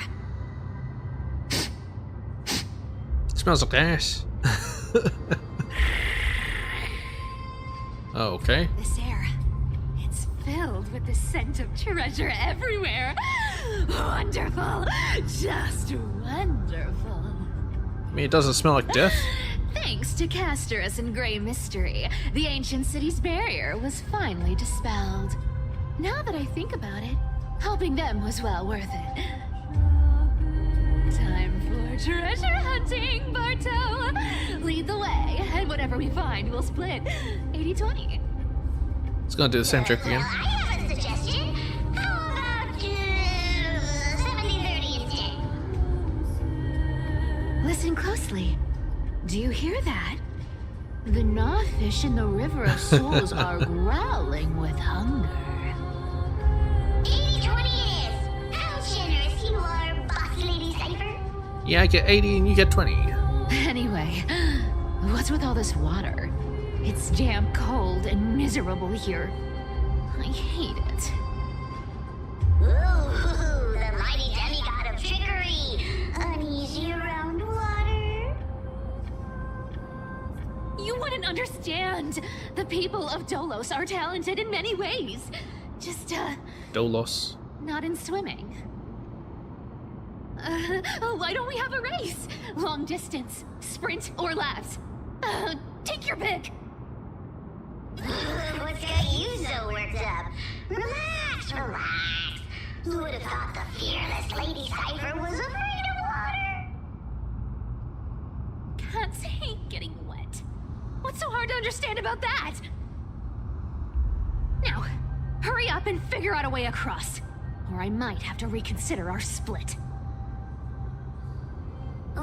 Don't rush me. Let me take a look around. What, do I get to play as Bartolos? Got it. Let's use that thing. Come on, follow me, boss lady. Can I even use it? Not a good imitation. I'll play along. Let's see where this goes, Bartolos. Was it not Bartolos? Tell me, how did you hunt for treasure when I wasn't around, boss lady? Trying to trick me into saying something. Not a chance. You're as sharp as ever. Are you fucking shitting me? There we go.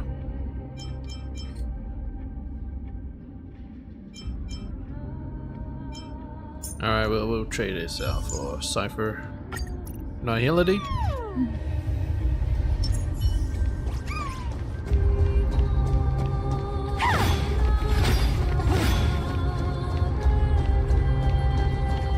I think I've already done the thingy for this, so whatever. Can't do it now.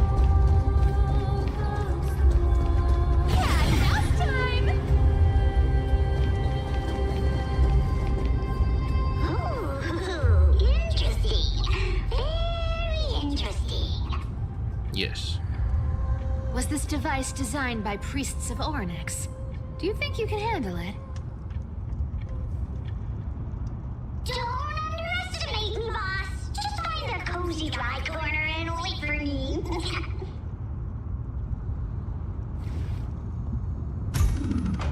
Mission accomplished. Now you don't have to worry about your tail getting wet. It's just gonna ditch you. Not bad, but just a warning. If this thing fails while we're halfway through the water... Don't For that sweet 20% cut of the loot, I'll make sure you're taken care of. Okay, now I don't trust it even more. Oh well, whatever. Ah, this feels truly magical. When did you pick up this trick?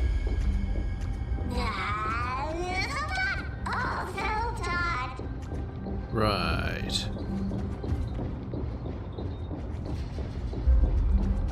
You're supposed to be Cascade. We're here. Can we turn off this spotlight now? It's really blinding. No problem. Just use the device over there to shut it off.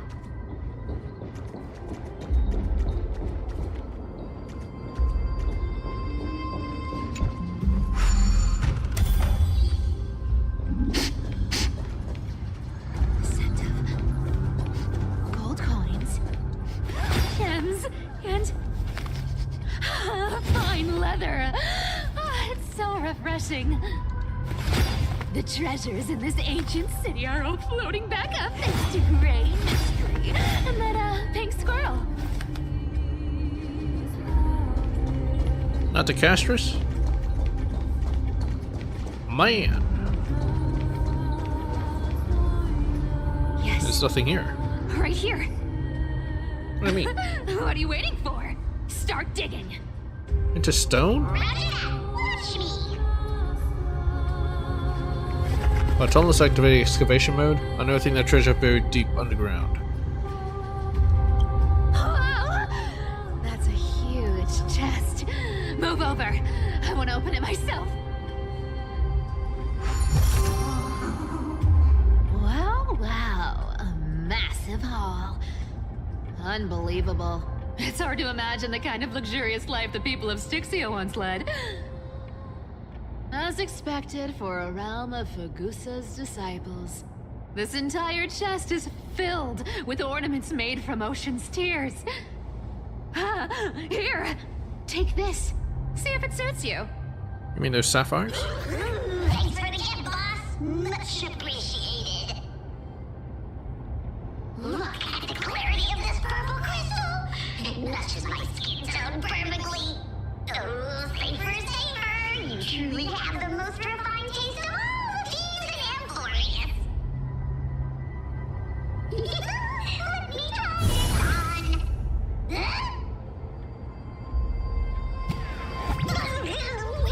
Where is my treasure?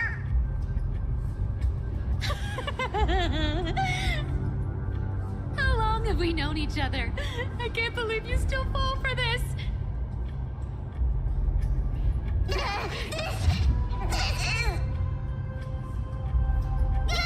How could I have forgotten about this?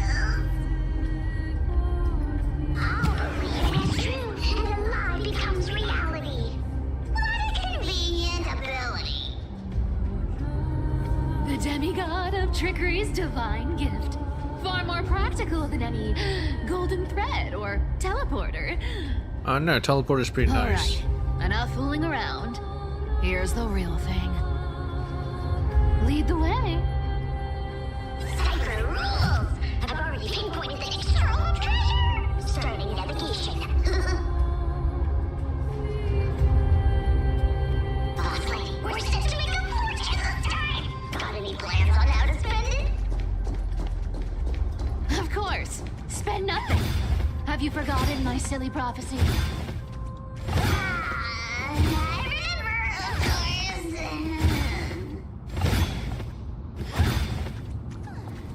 Whoa! Isn't that like... Uh-huh. Isn't that the good... Once activated, this thing makes a racket that can be heard for miles. It's just too stupid.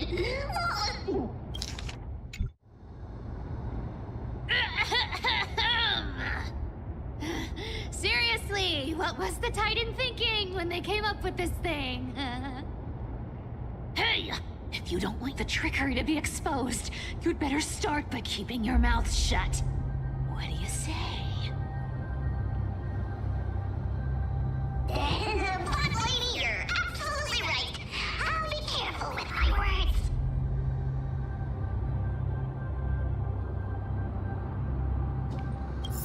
Engage. Ah! This thing's way too loud when it's on. Let's not stir up more trouble, okay?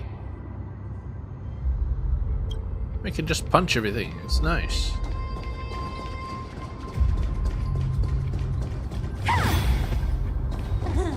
Here we go round the river of soul.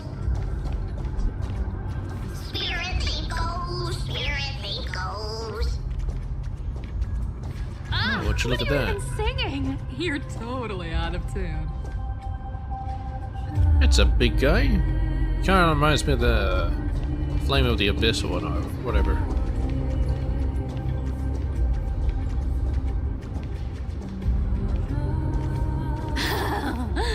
There's a big guy guarding this place. New mobs. Yeah, big and dumb. Just a pure lump of stupidity.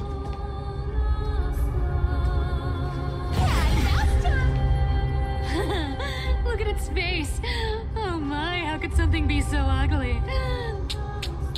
Can't see his face. It's just back. So ugly, ugly enough to make even me, a little imp without a digestive system, feel nauseous.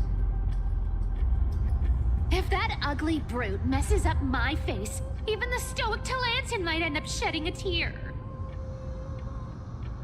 Indeed, that would be heartbreaking. Clearly running away is a sensible choice.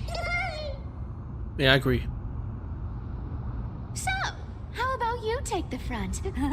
I'll attack from the side. Right. Fleeing fits a rogue nature. Yes. Huh?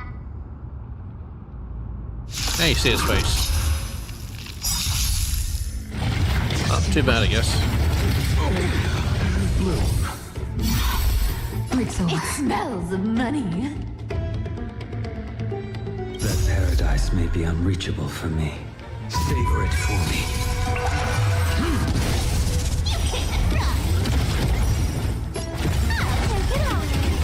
I'm on it. I choose you. Eternal stay.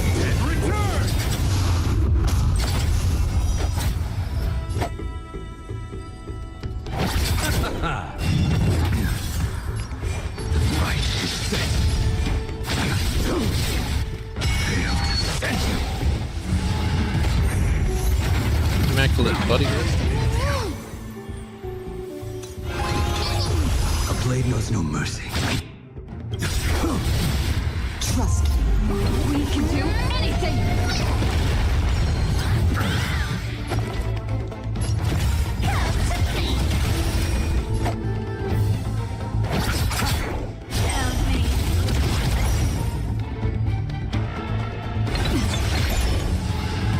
Filth Eater.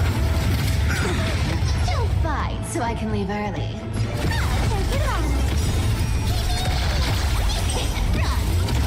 I'll see you all. Finish it off. Our cute play session is over.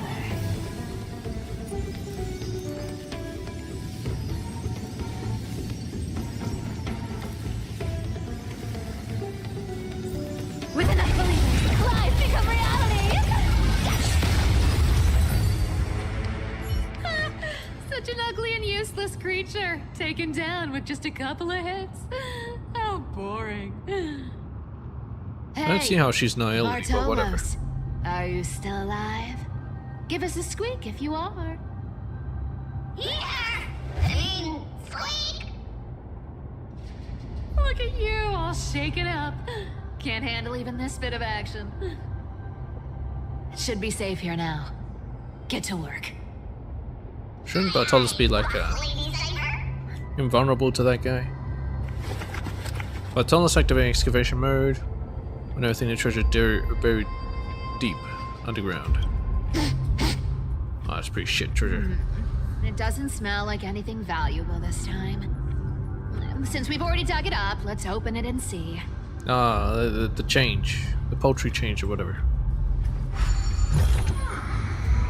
Huh. Is this? Just a few coins. The journal of a Styxian refugee. Let the balance stay blank. 3 more neighboring households moved away today. The tide has risen higher than ever before. already reaching the 5th step of the stone stairway to our residence. The priest insists it's merely seasonal high tide that will soon recede. But having lived in Styxia for 30 years, I've never witnessed water levels like this. The Angel from the harbor went fishing 3 days ago and reported that the seawater had become unusually turbid, appearing as if mixed with ink. Beneath the surface he glimpsed strange shadows, not human in form yet possessing distinct outlines. After returning, he developed a high fever and has remained bedridden since. The city's feasts have grown increasingly frenzied. Grand celebrations that once occurred only during the month of joy now happen almost daily. At the Anzo family's banquet last night, I witnessed 2 normally well-mannered women treading grapes barefoot, emitting strange laughter, and then directly drinking that dirt-laden juice. They claim to be mimicking Faguse's ritual ceremonies, though I've never heard of such an absurd form of worship. Dirt-laden juice? Ew. Prices at the market have risen by 30%. Inflation? Oh no. The honey brewing merchant reports that the brewing process has become exceptionally difficult lately. The yeast cultures mysteriously rot. Only by distilling with seawater collected directly from the harbor can they produce proper wine. Unfortunately, our Doris remains lucid, and has wisely advised us to minimize our consumption of the city's water and wine. Month of every day. They're drinking the spirit water. The Sea of Souls. River of Souls? Last night, strange music emanated from the harbor. It wasn't produced by an instrument, any instrument, but seemed to rise from the ocean depths. The low, haunting melody sounded as if it was telling an ancient tale, compelling people to approach the shore. Sirens? Several neighbors' children sleepwalked to the dock last night. They claimed to have seen the goddess in the water, performing and wanted to get closer. The priests have forbidden all forms of musical performance and deployed soldiers to patrol the docks. For some reason, I can't shake the feeling that they're acting from fear rather than a genuine desire to protect us. Month of every day. Today I met Nora, the cloth merchant, at the market. She revealed that the situation in her district was far more dire than we had imagined. The spirit water pool in Faguse's temple suddenly dried up 3 days ago, and despite their best efforts, the priests cannot replenish it. More alarming still, strange cracks have appeared on the wall behind the deity statue, forming patterns or script that no one can decipher. Nora also shared a peculiar rumor. Some claim to have seen in their dreams a woman playing a lyre, draped in black veils, with eyes gleaming like seawater. She allegedly told dreamers that Styxia would soon face a great transformation, and only those who hear her voice would be saved. Some city residents have begun referring to her as a prophetic sea musician, despite the priest's determined efforts to suppress such rumors. Month of Freedom. We finally decided to evacuate with our entire family. The seawater has reached its highest watermark at the dock, yet some remain oblivious, still immersed in endless revelry. Our family and the neighboring Millen household have decided to journey to Okuma together. Reportedly, the world-bearing Titan's protection extends there, and the tides of the darkness have not yet invaded those lands. We plan to slip away quietly tonight from the northern dock exit. We pray to Faguse for safe passage. What, are they gonna stop you? Month of Freedom. We've been traveling for 3 days now. Last night, the Millen family's youngest child suddenly developed a high fever, continuously muttering strange phrases that resembled an ancient ballad. His father decided to take him back to the city for medical treatment, though we all know there is little hope to be found there. This morning, looking back at Styxia from the hillside, I was horrified to discover the entire city enveloped in a strange aura. The seawater shimmering with an unnatural blue radiance in the sunlight. From a distance, those magnificent buildings seemed to twist and distort in the water, as if they were merely illusions. Month of Weaving. We encountered several other fleeing townspeople. They brought even more horrifying news. The seawater in Styxia has begun displaying strange colors and textures, sometimes thick as honey, other times solid as glass. Those who remained in the city have begun undergoing bizarre transformations. Blank blank, blank, blank blank. Even more disturbing is that, at night, the entire city bathes in an indescribable glow. as if enveloped by some gigantic amniotic membrane. They say this is Faguse's punishment, but I can't help wondering, is this the Titan's wrath? Or is some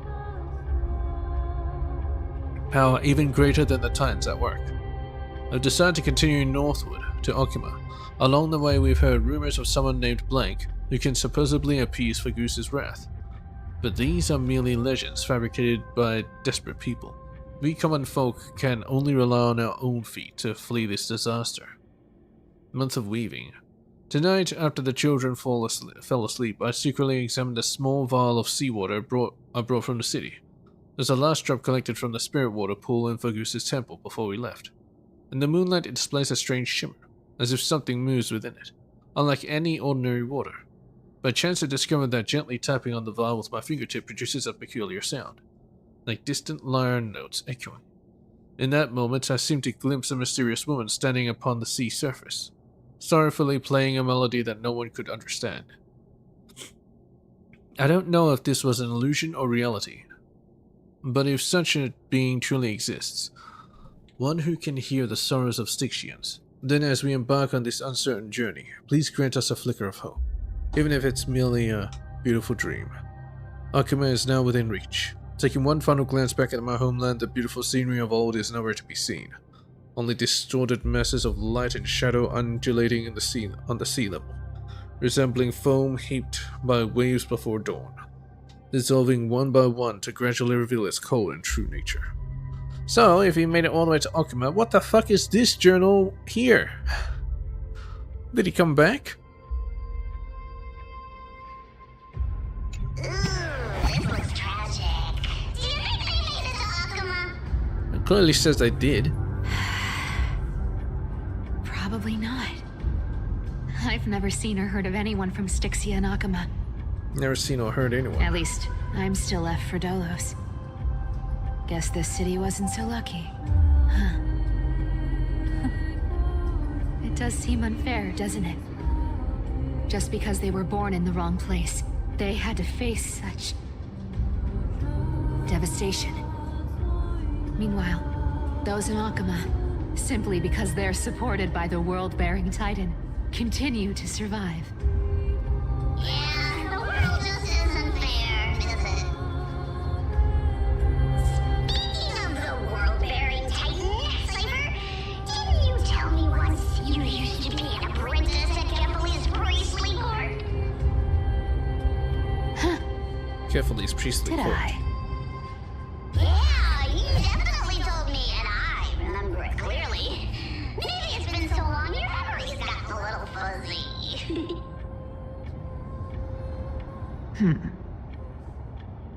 Right.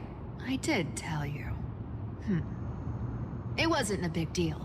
I just snuck in with a bunch of mumbling priests and watched them do their spooky rituals around some glowing rock. Glowing rock? Honestly, I was only interested in the wallets of the old grandpas on the council back then. Probably the Kefali's core flame. Don't remember much else. It's been what? Nearly 1,000 years? 1,000 years? Oh, I see. But you in a priest robe? No, that's hard to picture. Who asked you to picture that? Besides, priest robes from 1,000 years ago were nothing like the ones today. Yeah, they were wearing bikinis back then. Right. I didn't think about that. I was just curious if you ever overheard anything interesting from those priests. Huh. Why are you asking now? This seems a bit suspicious. How ridiculous. Come on, let's head to the next spot.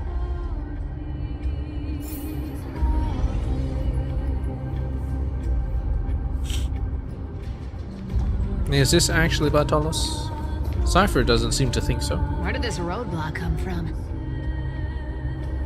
Ugh, this is so annoying. The treasure is right in front of us. Oh dear, we're stuck here. But I have a plan. Should we call on that big, noisy, cumbersome hand of Xandria? Never thought that thing would actually come in handy. All right. Do you want to handle it?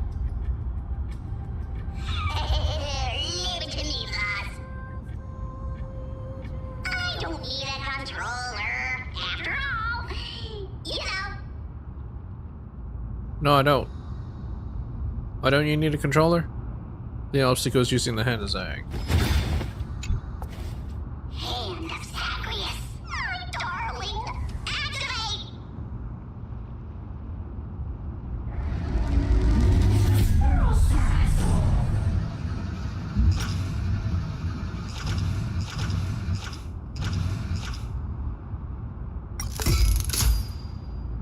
Take this, Bartolos! Looks like a charm. Didn't feel that? Not bad. However, I still don't see how this ties into trickery. Let's go to the next room! Hey, slow down! That question you asked me earlier. I think I just remembered something. What did I ask? You know, that question. The one you specifically asked me. Specifically. Right after we dug up the second chest. Forgive me, boss lady, but have you been under a lot of stress lately? I didn't ask anything. I didn't ask anything. Must have imagined it. Oh.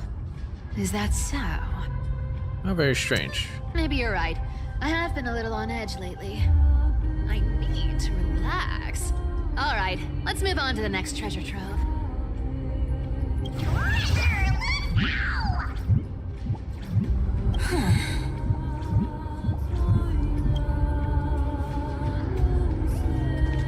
Twinkle, twinkle in my chest, how this core flame is the best. Wow, when it comes to singing, I still sound better than you, boss. Go beyond all time and space on the journey of flame chase.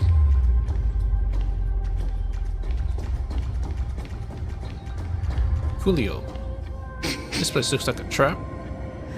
This scent feels like something incredible is buried here. Incredible indeed! If even boss lady says so, how could I not be excited? Do I need to give instructions here? Get digging. Yeah. Dig. Activating excavation mode and uncovering something hidden beneath the earth. Oh, nice. Oh, isn't this a golden scapegoat? I already finished it all. Interesting. How's there another Looks one? like whoever buried this treasure wanted to play a little game with us. Wanna play a game? Oh, isn't there a myth about this thing? Those who feared fire became sheep. Those who did not became human. Sheep, humans, whatever. All I know is unlocking this gets us treasure. Here, this honor is all yours. Puzzles and tricks are right up my alley. Just leave it all alone, me.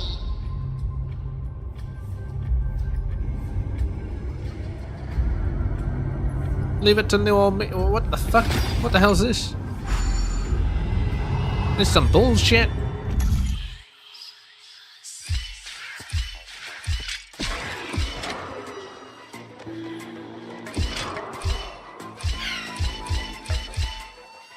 That's way too easy, man. Shit. Just give me some challenge. Told you, nothing can stop me. Except I should have. It's your turn now. You're not Bartolos. Stop. Stay there. And don't turn around. Huh? What do you mean? He turned around. I told you. Don't move.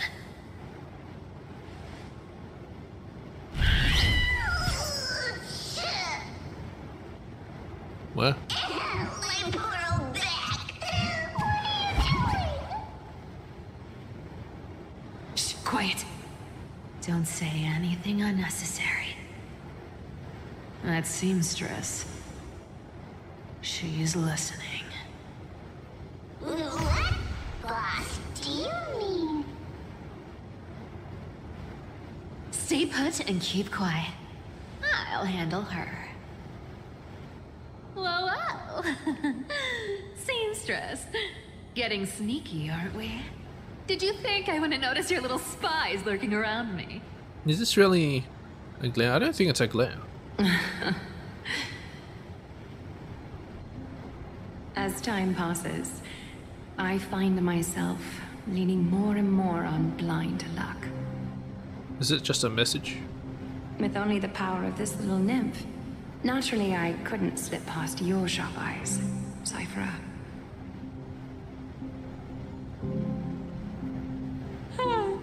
Even if you could fully control Bartolos's mind, I would still be able to see through your disguise. Control his mind. So it is actually her? You've gone to such lengths to spy on my every move. What exactly are you after? I've told you before, you don't need me to succeed.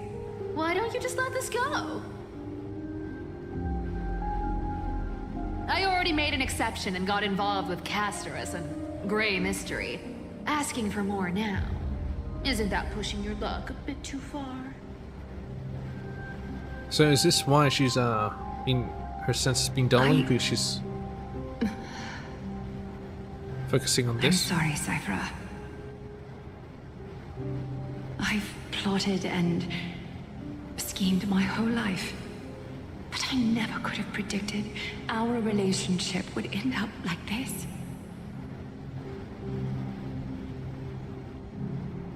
I've spent centuries trying to figure out where I went wrong, replaying every moment over and over. But you've never given me a chance to explain myself, face to face.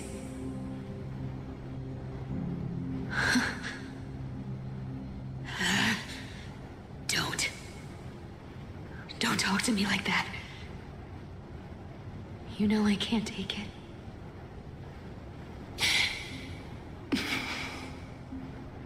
Well, when she turned her into a demigod. 1,000 years ago, out of foolishness, I let my silence steal away the most beautiful sound I'd ever known.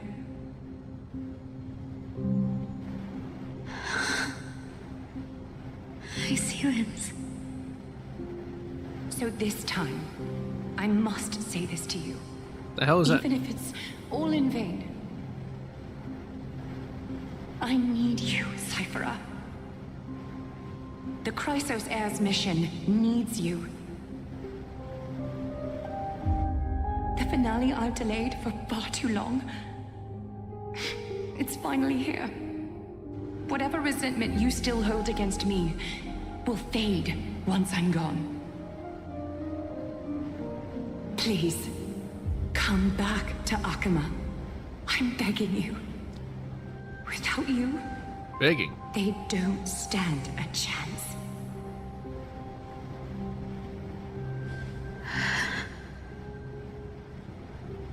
I'll think about it, seamstress. But stop watching me. Unless you want to lose me for good. Don't worry.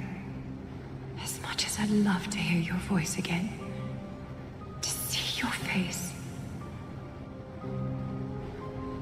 it seems that chance will never come. Goodbye, Cypher.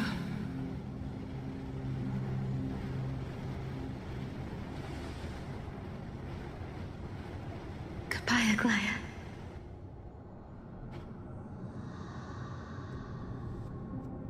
What a shame. I thought there'd be some real treasure under that goat's head.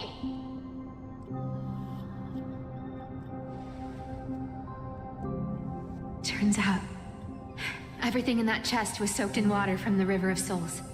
Nothing valuable left. Yes. Those Petty relics change. were once priceless. But time has eroded away all that they once were.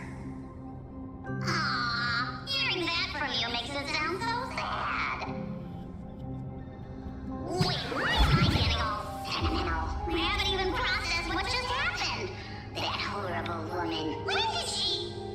Since the very beginning. Oh! You see her? Let her know this. As demigods, we can't avoid our duties forever. Could it have been back then? When? Do you remember now? Looks like you don't need me to jog your memory.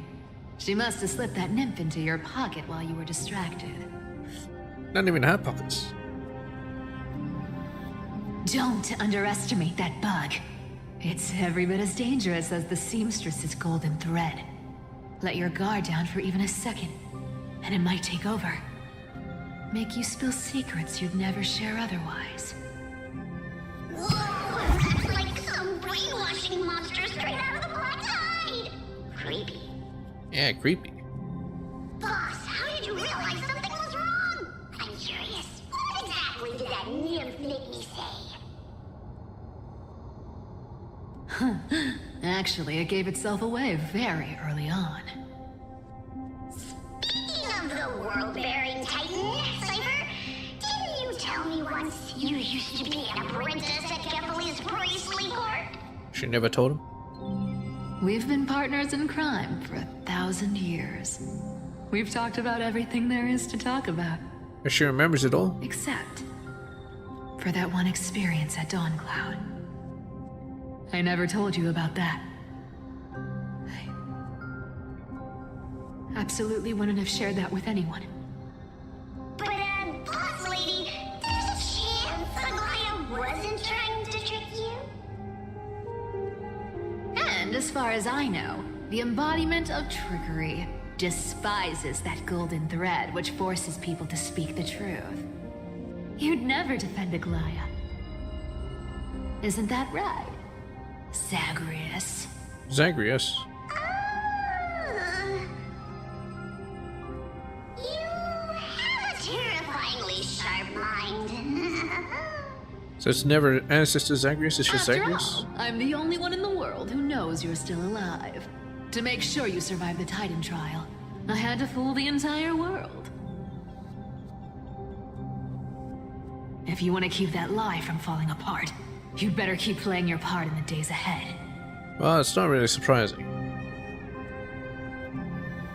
Even if it weren't for saving my worthless little life, I'd still walk through fire for Cypher without hesitation. But I just don't get how the core flame is being... If you take the core flame, wouldn't they dissipate?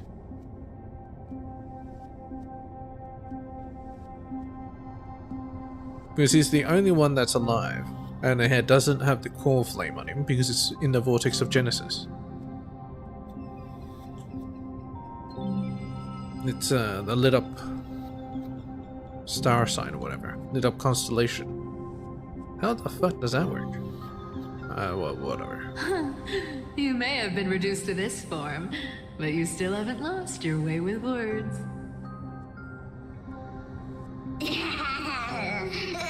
of which, Cypher, you're not taking that wicked woman's words to heart, are you? Life's been pretty great lately. Why get into trouble now? Don't you think? Well, stop being great. Honestly, I've been thinking. Maybe a trip back now wouldn't be too bad. You're back again, Cyphera, your face. Golden blood. I need clothes. Anything. Just throw me something. A piece of cloth will do. Just enough to cover the wounds. I will pay back the amount I owe. I promise. You're bleeding golden blood. Yes. What about it? Means you're a So what Chrysosaur. if I'm one of those Chrysosairs they talk about? Those infinitely strong heroes, world-renowned swordsmen, exceptionally intelligent scholars.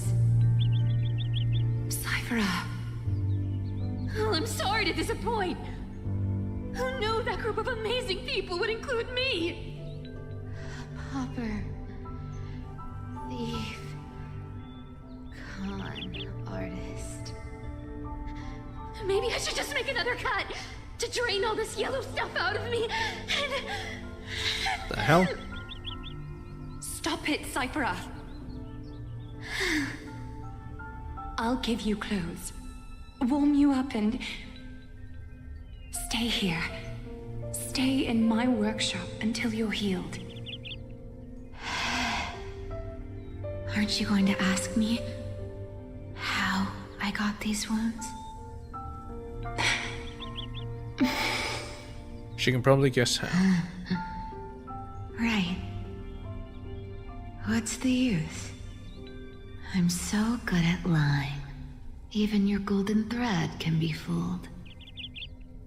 If you can't verify the truth, why bother asking at all? I don't need to ask. Nor do I need to use the golden thread. I know everything you do is for survival, at all costs. Stay here. You won't have to deal with the cold or go hungry again. Stay by my side, and you can start putting yourself back together. Aren't you worried I'll ruin this place's reputation? Or that I might sneak off with your precious clothes and sell them? I wouldn't have invited you if I were worried about those things. You're weird, seamstress. You know, they say a child who often lies remains a liar for life. I've tried not to become a liar, but honestly, it's just too hard. I'm close to giving up. What makes you think I won't disappoint you? Because I can feel it.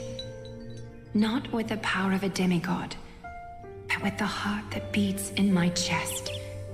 You love this place. That's why you keep coming by, but also why you hesitate to stay longer. You worry you'll tarnish the Goldweaver name. After taking over Nestia's divine authority, I became used to letting the golden thread distinguish sincerity from falsehood. However, the mission I need to complete requires me to learn to trust and rely on my heart. Cypher, you're an honest thing I've given to this world. And also a challenge the world has given to me. Stay here with me. You have a beautiful face that deserves better than to be covered in scars and grime. You've got a way of talking that's hard to follow. All right, let's make it a deal. You have 1 day to change your mind. Once the action hour passes, there's no turning back. No turning back. Gadang. Oh, it's not my perspective. These folks in black are not responding to provocations, nor do they seem intent on fighting. What exactly are they waiting for? Pressure. Fear. Planting seeds of anxiety. It seems this is the strategy they've chosen. Well, you start the fight then. An organization that sees it as their mission to eradicate the Krassos heirs. I've read some chilling accounts, stories of the cleaners using alchemical arts to implant fragments of memories into their successors, ensuring both identity and hatred live on. From what I know, these stories are true. The kindness we know today, strictly speaking, is the 27th kindness. 27th kindness? Oh my god. Objectively, the rise of the cleaners was both inevitable and necessary. Yet their ruthless and twisted methods earned them nothing but disdain and condemnation from history. Well, I can understand that. And still they endure. An organization persisting through time, now working tirelessly to obstruct the flame chase. Are they truly so terrified of the era nova that crosses air strive for? Even in these crumbling end times, there are always those who find ways to profit from the chaos. To ask the vested interests to abandon their status, wealth, and ambitions in this world for a distant ideal may be no easier than creating a miracle. I wonder where Cascadia is now.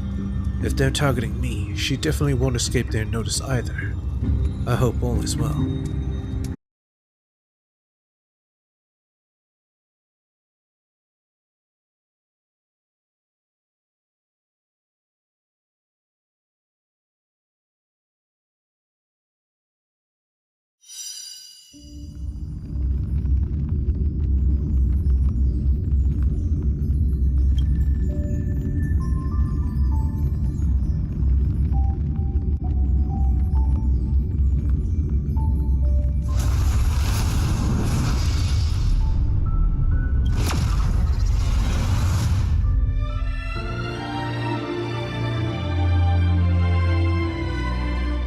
Yep, got hit with a power outage. Very nice.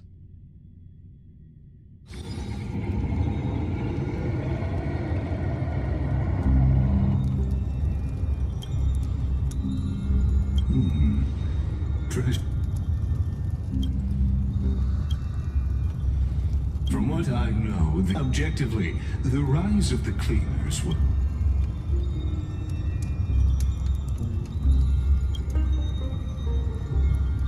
Even in these crumbling end times, they are all to ask the vested interests to abandon their status. Well, I hope all is well. Yeah, no.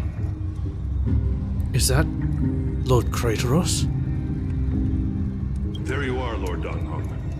We couldn't reach you on the teleslate, so the Holy City Guard almost assumed you two had met some terrible fate. Oh. No, I just had my phone off. In airplane mode. Yeah, so these guys they're just standing around menacingly. You deal with them? You pests crawling in the shadows, back off. Your plot ends here.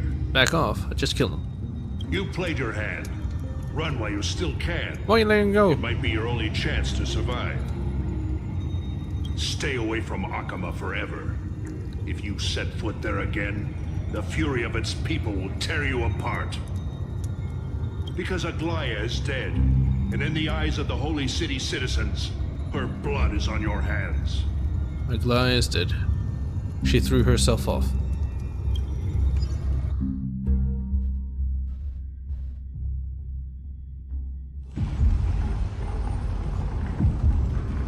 Oh, what happened here?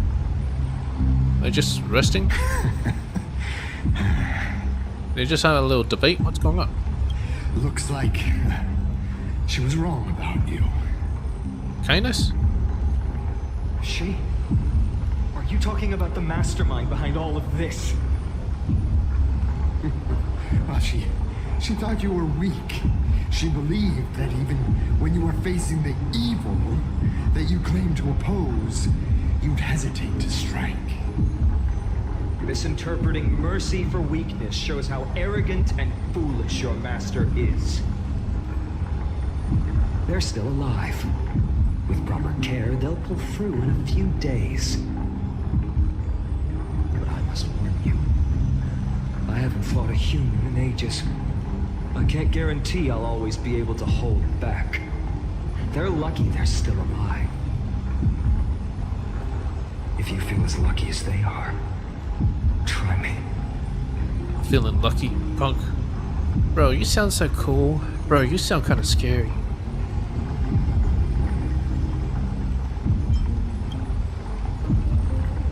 Finon is seriously upset. Get out of here. Don't show your face around us again. If If your master wants to stop the flame chase journey, she'd better bring an army that makes Kremnos at its peak look like child's play. I've said it more than once, Lord Finan. We're not here to start a fight. So why'd they fight? We came only to ensure you weren't anywhere else. Okay. While you were unaware, we already accomplished our mission to buy time. So, Lord Finan, until next time. You're not gonna take your dudes away? Are you okay? I'm fine. Anyone who uses innocent lives as bargaining chips has gone too far.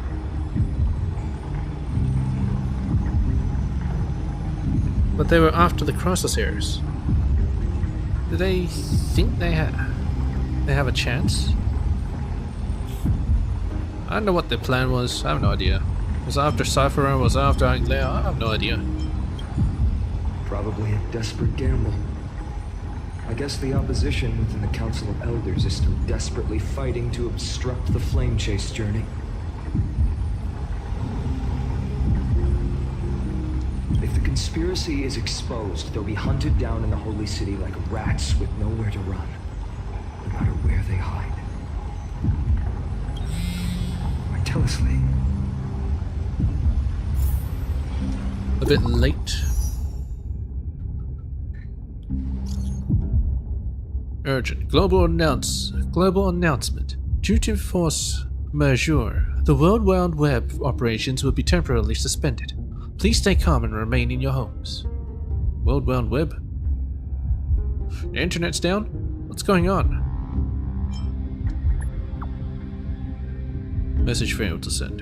Not currently in the surface area, please try again later. Wireless protocol loaded. Nickel Golden Thread enabled for emergency internal communication only. Lady Goldreaver deceased. Please return to the Holy City at once. No, it's hard to believe, but please come back soon. On my way. Glaya, is this blasted? Those guys. It's her plan. Must be a lie. Was it those guys doing? I've heard from more than one person. It doesn't seem like a joke. Stay calm. This could just be one of her schemes. I won't believe it until I see it for myself. Pretty sure she's dead. Finan, what should we do now? Stay on course. I'll Probably go contact back Trudy and ask her to keep the citizens calm. We'll hurry back to Akima as fast as possible and assess the situation in the city. If we run into any enemies along the way, I won't be merciful this time.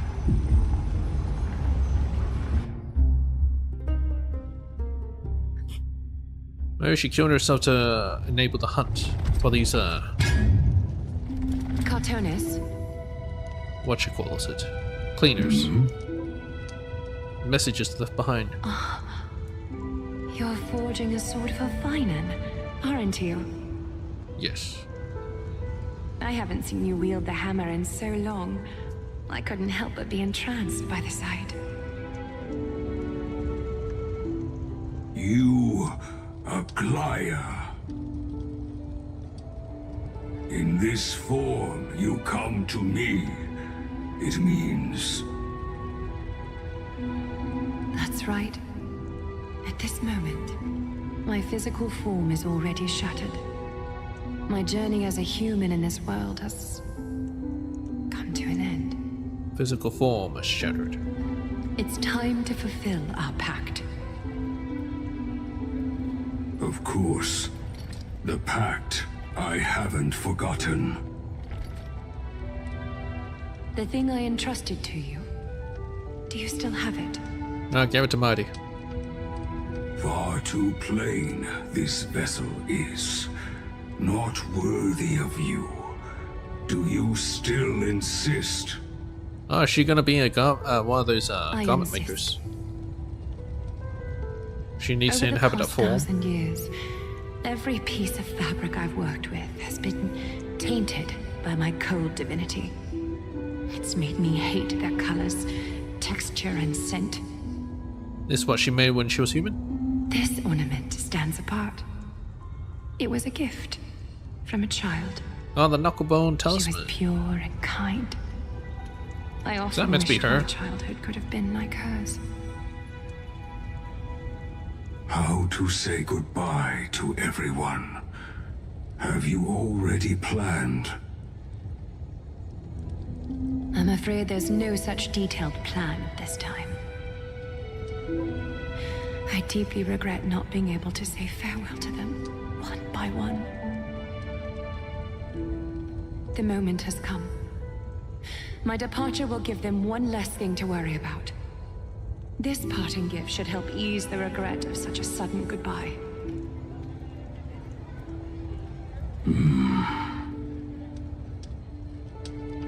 Invented for the Titans, Kremnos' soul-forging technology was, though divinity it retains, filtered out, the remnants of humanity will be. You'll just be divinity, you won't be human. Is that what you want, Aglaya? She won't have any humanity left. You've confirmed this with me repeatedly. Yes, Cartonis. I need you to do this for me. So she'll just be a robot. Condense my divinity into this ornament. It might still be useful in the future to help them complete their mission. Selfless until the end. Envy that child, there's no need to. Already lived a grand life your humanity has. Your praise puts my heart at ease, Grand Craftsman. Now, please, take me through the last tempering that fate has to offer.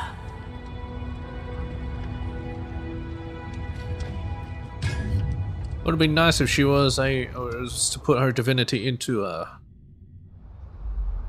Phaedon's The weapon. city is silent, and tension is building with every passing second. The news is probably spread by now. Every household is locked up tight, and all the market stalls have closed down temporarily. She really was taken by the cleaners. Something about this feels like a scheme. I hope so.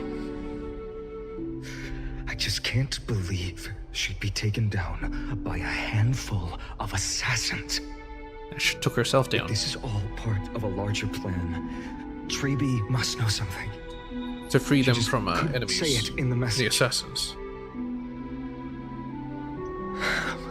Let's go find her.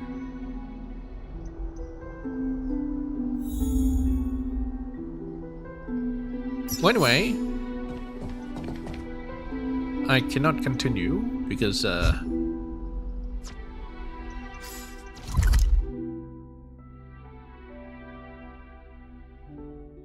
news of Aglaya's passing spread principally across Okuma. Restlessness and sorrow consumed the holy city. How do I get out? Pause and save. It's still early. Oh, why am I here? Hey, Cartonis.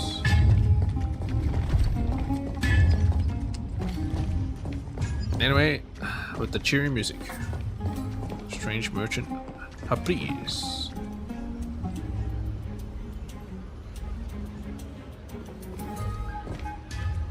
Anyway.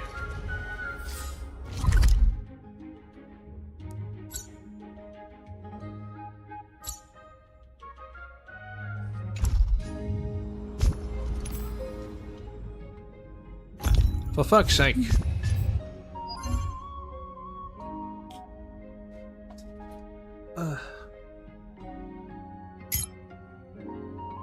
I guess we should.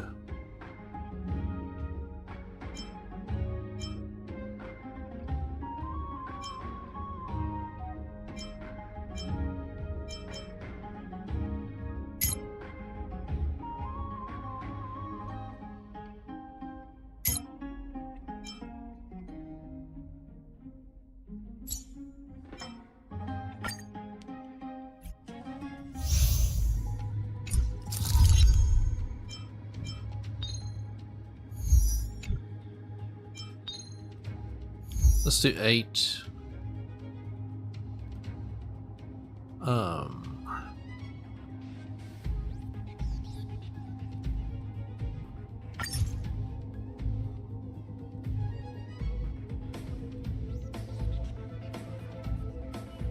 Well, I don't have those.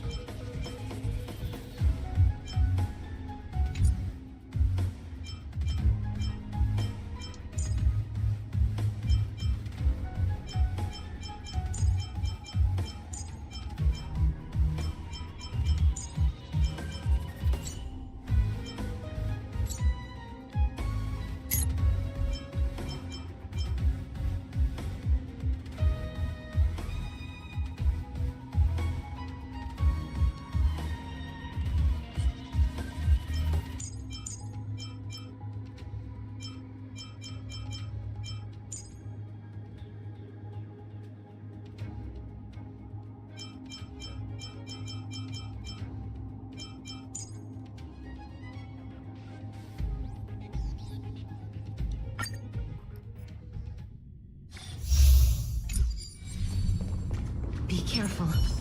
There's something unsettling ahead. Let's wait and see. Emerge from your cocoon.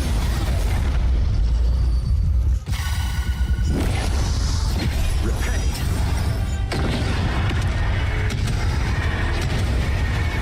May death protect us! As you wish. We can do it! Receive divinity. The fight is set. Bloom. Fail to send you. The dead return! Root here. Embrace a new life.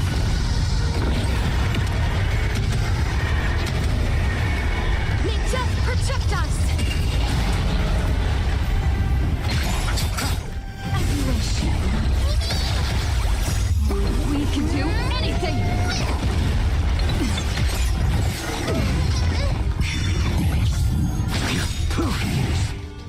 Savor it for me.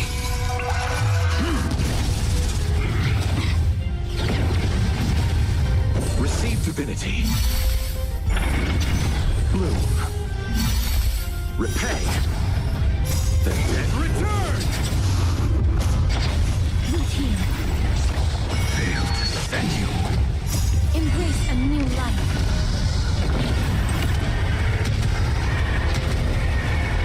May death protect us!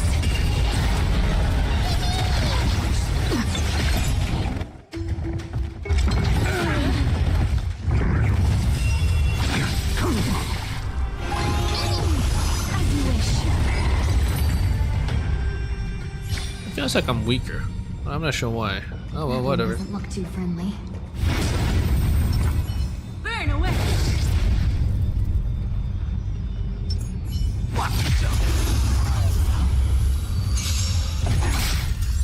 There'll be a way. Share good fortunes. Her? Oh well, whatever.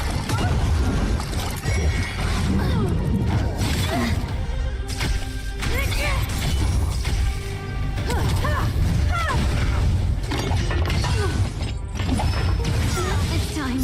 Humanity never conceals its desire to control the heavens, and I'm no exception. Clouds scattered. Let us dance once more. Knowing this is the Marstruck, you won't get away. You won't get away. Execute the Marstruck! You won't get away. Dream vanished. My friend? Indulge yourselves! Unite our goals.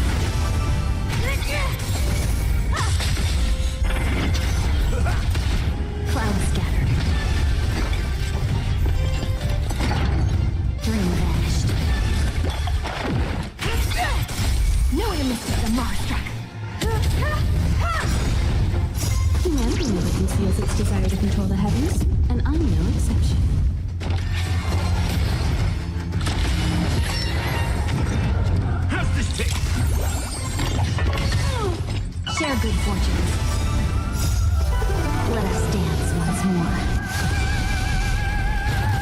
super brave. You won't get away.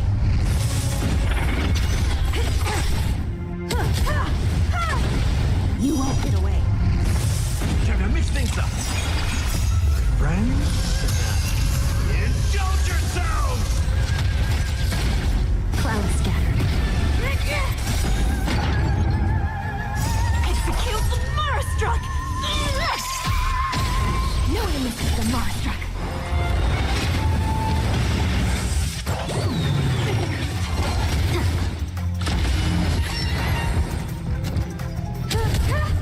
Nice. Dream vanished. You won't get away. Humanity never conceals its desire to control the heavens, and I'm no exception. You won't get away.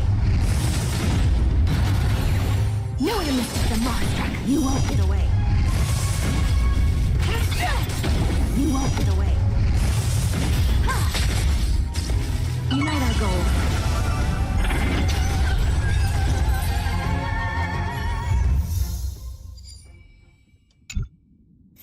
Okay.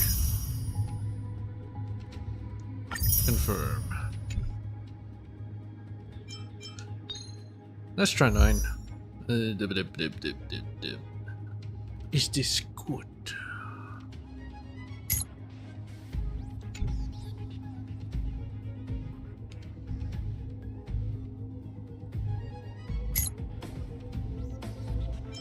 Okay, I guess it's good for this.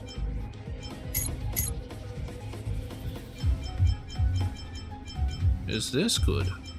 I guess. Super break them, I guess. There be chaos. Be careful. Let's wait. Hey, it's a new dude. Let's see. Oh, it doesn't have story? Or maybe it does have story. A creature warped by the black tide, driven solely by an insatiable thirst for bloodshed. Its once human form is now engulfed with filth, exuding a nauseating aura of corrosion. Wherever the corroded beast treads, all life is stripped away. Wielding a massive axe weighing 1,000 pounds, its charged strike can shatter even the hardest stone. Any living being that stands in its way is doomed to be crushed and corroded. Razor-sharp blades can cleave through anything in its path, while its figure moves like a spectre, spreading decay and corrosion to every corner of the world. In the ancient era, Creatura, Aquila, after forging a dawn device, collaborated with Kefli to bring forth a legendary beast embodying the Titans. The noontime griffin is said to represent Aquila after opening their eyes to bestow light upon the world.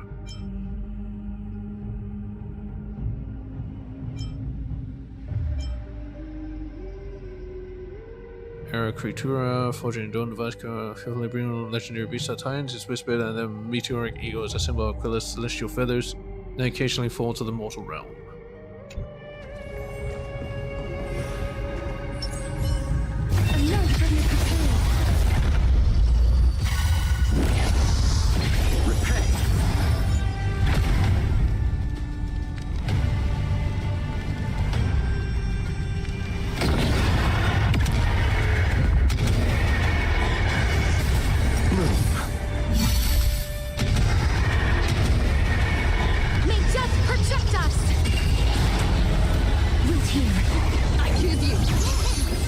Divinity.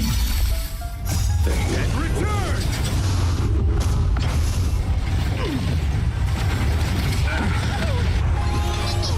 As you wish. Failed to set you. Embrace a new life.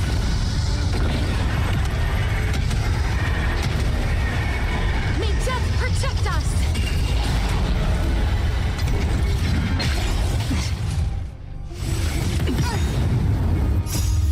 We can do anything! Root here. Receive divinity. The dead return!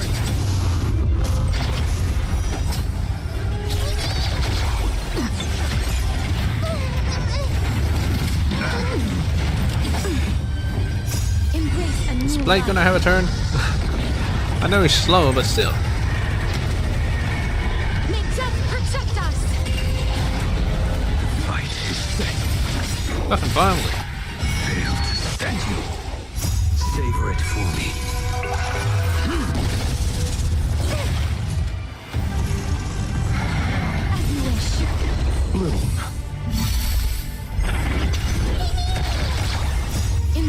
new life.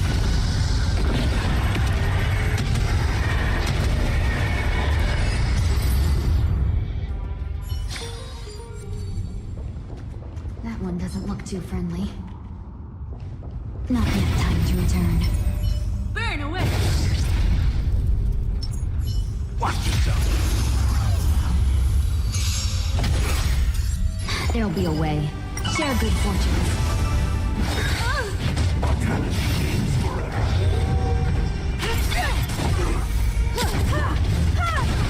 You won't get away.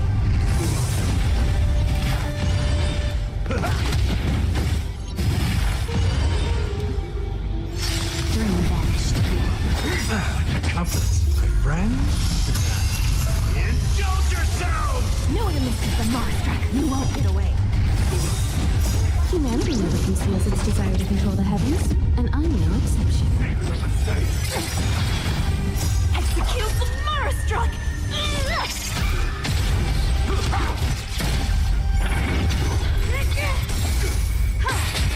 No one misses the Marastruck. Cloud scatter. Let us dance once more. It doesn't even have a fire You weakness. won't get away. Damn. Unite our goals.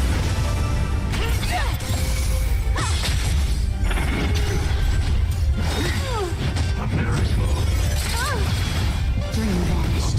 No one misses the Marastruck. How's this taste? Humanity never conceals its desire to control the heavens, and I'm no exception.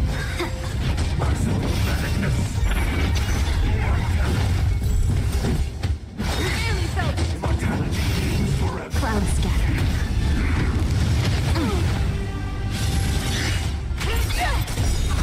Execute the Marastruck! No one misses the Marastruck. Time to mix things up. My friend. Indulge yourselves! You won't get away. It ain't over.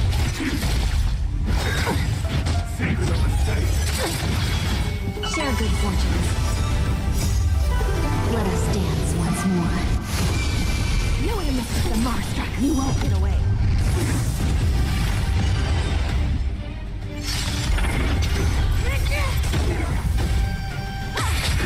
You won't get away.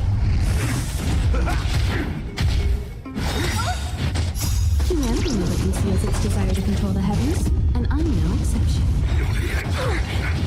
Dream vanished. You won't get away. No one misses the Marastruck. Execute the Marastruck! You won't get away.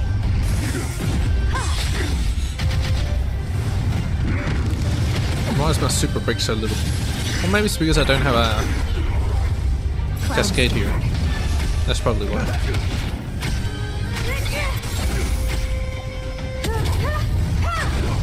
Unite our goals. My friend. Indulge yourselves! Yeah. I finished 9 as well.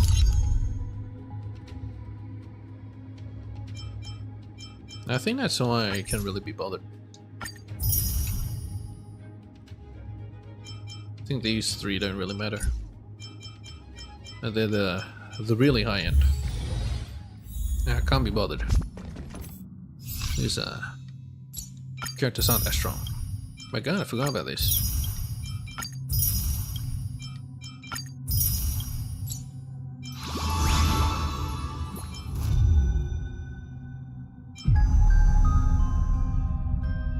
Apocalyptic Shadow.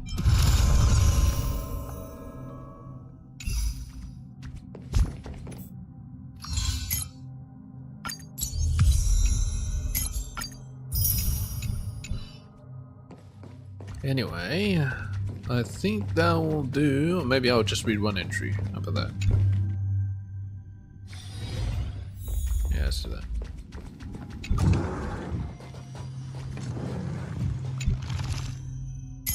Let's see. The immortal King Micus. Ode of Trickery. Maybe Ode of Trickery. We play as Cyphera. A Titan hymn used to expel Zagreus, chanted by Traveler. Wait a minute, I've already done it. Oh, okay. Never mind. An old journal? Lepos the poet. Alright, sure, I guess. The Journal of Lepos, the poet, recorded within Lepos's multitude of experiences during his journey to Okuma, after his hometown was destroyed. Night calendar year 4928, month of strife, day 21. How'd they record the first year anyway? I am Lepos, from the city of Jericho, or whatever. A city-state was surrounded by the black tide last night. It was swamped by darkness and terrifying monsters, fire and screams everywhere. I have never seen so much blood in my life. So many people are dead. Paris brought me out of the city, but father, mother, and my elder sister. No, Lepos, you must be strong. You can't keep crying. We're so far away from the city now. I'm so tired. I miss hot meals and my soft bed. But it's okay. I can handle it. I will be fine. Because I promised my sister. She wanted me to live and record everything I see outside Jericho for her. Even though she'll never be able to read this journal. But I'm a big boy. I won't break my promise. Number of pages are skipped. Night calendar 4928, month of mourning, day 13. As expected, Paris abandoned me. I know I've been nothing but a burden this entire journey. Since I was born, Paris has always looked after me. But it's different now. He must be tired too. And the black tide is so scary. Paris must be afraid too. So I won't blame him. I'm just a little sad, that's all. Really, just a tiny bit. But I'm really fortunate. Mr. Hesiod is a really nice person. He didn't just save me, he also provided me with food and lodging. And he's an amazing poet too. His songs sound wonderful, and his stories are delightful. I know it's a little different, but when he sings, I'm reminded of when Mother used to sing lullabies to me and Sis. Number of pages are skipped. 4928, month of mourning, day 27. Mr. Hesiod sure is popular. Everyone loves him. It's like there is magic hidden in his voice. No matter how tired or hungry everyone is, their faces brighten right up after listening to Mr. Hesiod's songs. But Mr. Hesiod must like me the most. He said so over yesterday's dinner, that as long as I learned more poems and songs, he would take me in as a student. But what he doesn't know is that I have not only memorized his melodies, I'm also writing my own poems. My first poem is called The Last Veranda. It's a story about how everyone comes together to overcome hardships and eventually reach Okuma. It's not very good, but I wrote it specifically for Mr. Hesiod. When I arrive in Okuma, I won't have to worry about the black tide or all those monsters. Lepos will give this poem to Mr. Hesiod, then... no, it's Master Hesiod. Number of pages skipped. 4928, month of fortune, day 3. Everyone is just like Jericho back then. Why did you save me? Why didn't you run away like Paris? I'm sorry, this is all my fault. I'm sorry, Mr. Hesiod. If only I was more useful. I'm sorry, Master Hesiod. I'm sorry. No, pages skipped. Night calendar, year 4928, month of fortune, day 13. This is Okuma? No wonder they call it Amphoris's final heaven. Don't worry, Master. I will use your lyre and sing your poems for everyone here.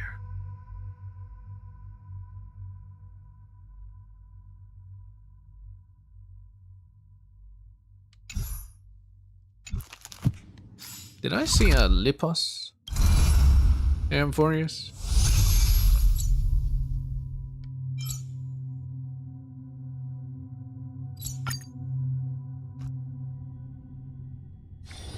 It's still early. Where to now?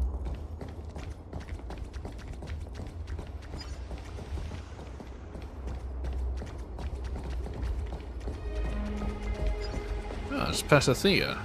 Hello. Sounds of footfalls somewhat familiar. We meet again. How fortunate. Hello, Miss Cascade. Hello, Pasithea. I think I've seen this lady before. Seems Arnix's veil of night had already covered the memories between Miss Cascade and I. Will you permit me to slightly lift up a corner of that veil? I want to see how you're gonna lift it. No need, I remember you, Pasithea. Pasithea placed her fingertips against the back of your ear, and then the echo from beyond the world softly flows into your ears. This echo contains no words, only passing along a gentle emotion. Close your eyes, and it feels like you are floating over a silent sea. When you look upward, the storming clouds are already far away. Miss Cascade, do you remember anything new? Understood that. I remember everything now. I'm glad you remember me, Miss Cascade. I never said I remember you. Thank you for what you did before. How's your sleeping lately? You still have strange dreams? Thanks for asking, Miss Cascade. I've rarely dreamed of those dark memories of the past, and I don't hear my mother's voice anymore. It was hard to get used to at first. I would feel so empty when I woke up in the mornings, but my mind started to feel calm after a while. I imagine my mother would be happy to know that. Let's get back on topic. Our reunion today could be fate's design. I even specifically declined invitations from the other residents beforehand. We can chat a bit more if you're interested. Now, you know what, let's chat. Of course, what do you want to talk about? About you and me? Or about the past and the future?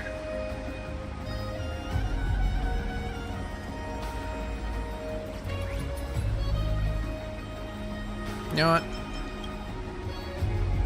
It's okay, Miss Cascade. The days are long and the nights are endless, and we'll see each other again. Maybe next time. I'll talk to her, and then, then I'll do the story mission. But yeah.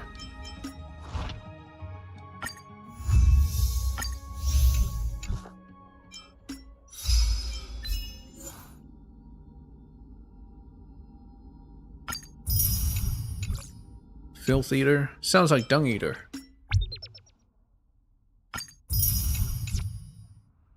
Anyway, that'll have to do it for today. I'll catch you guys next time. Yeah. Peach.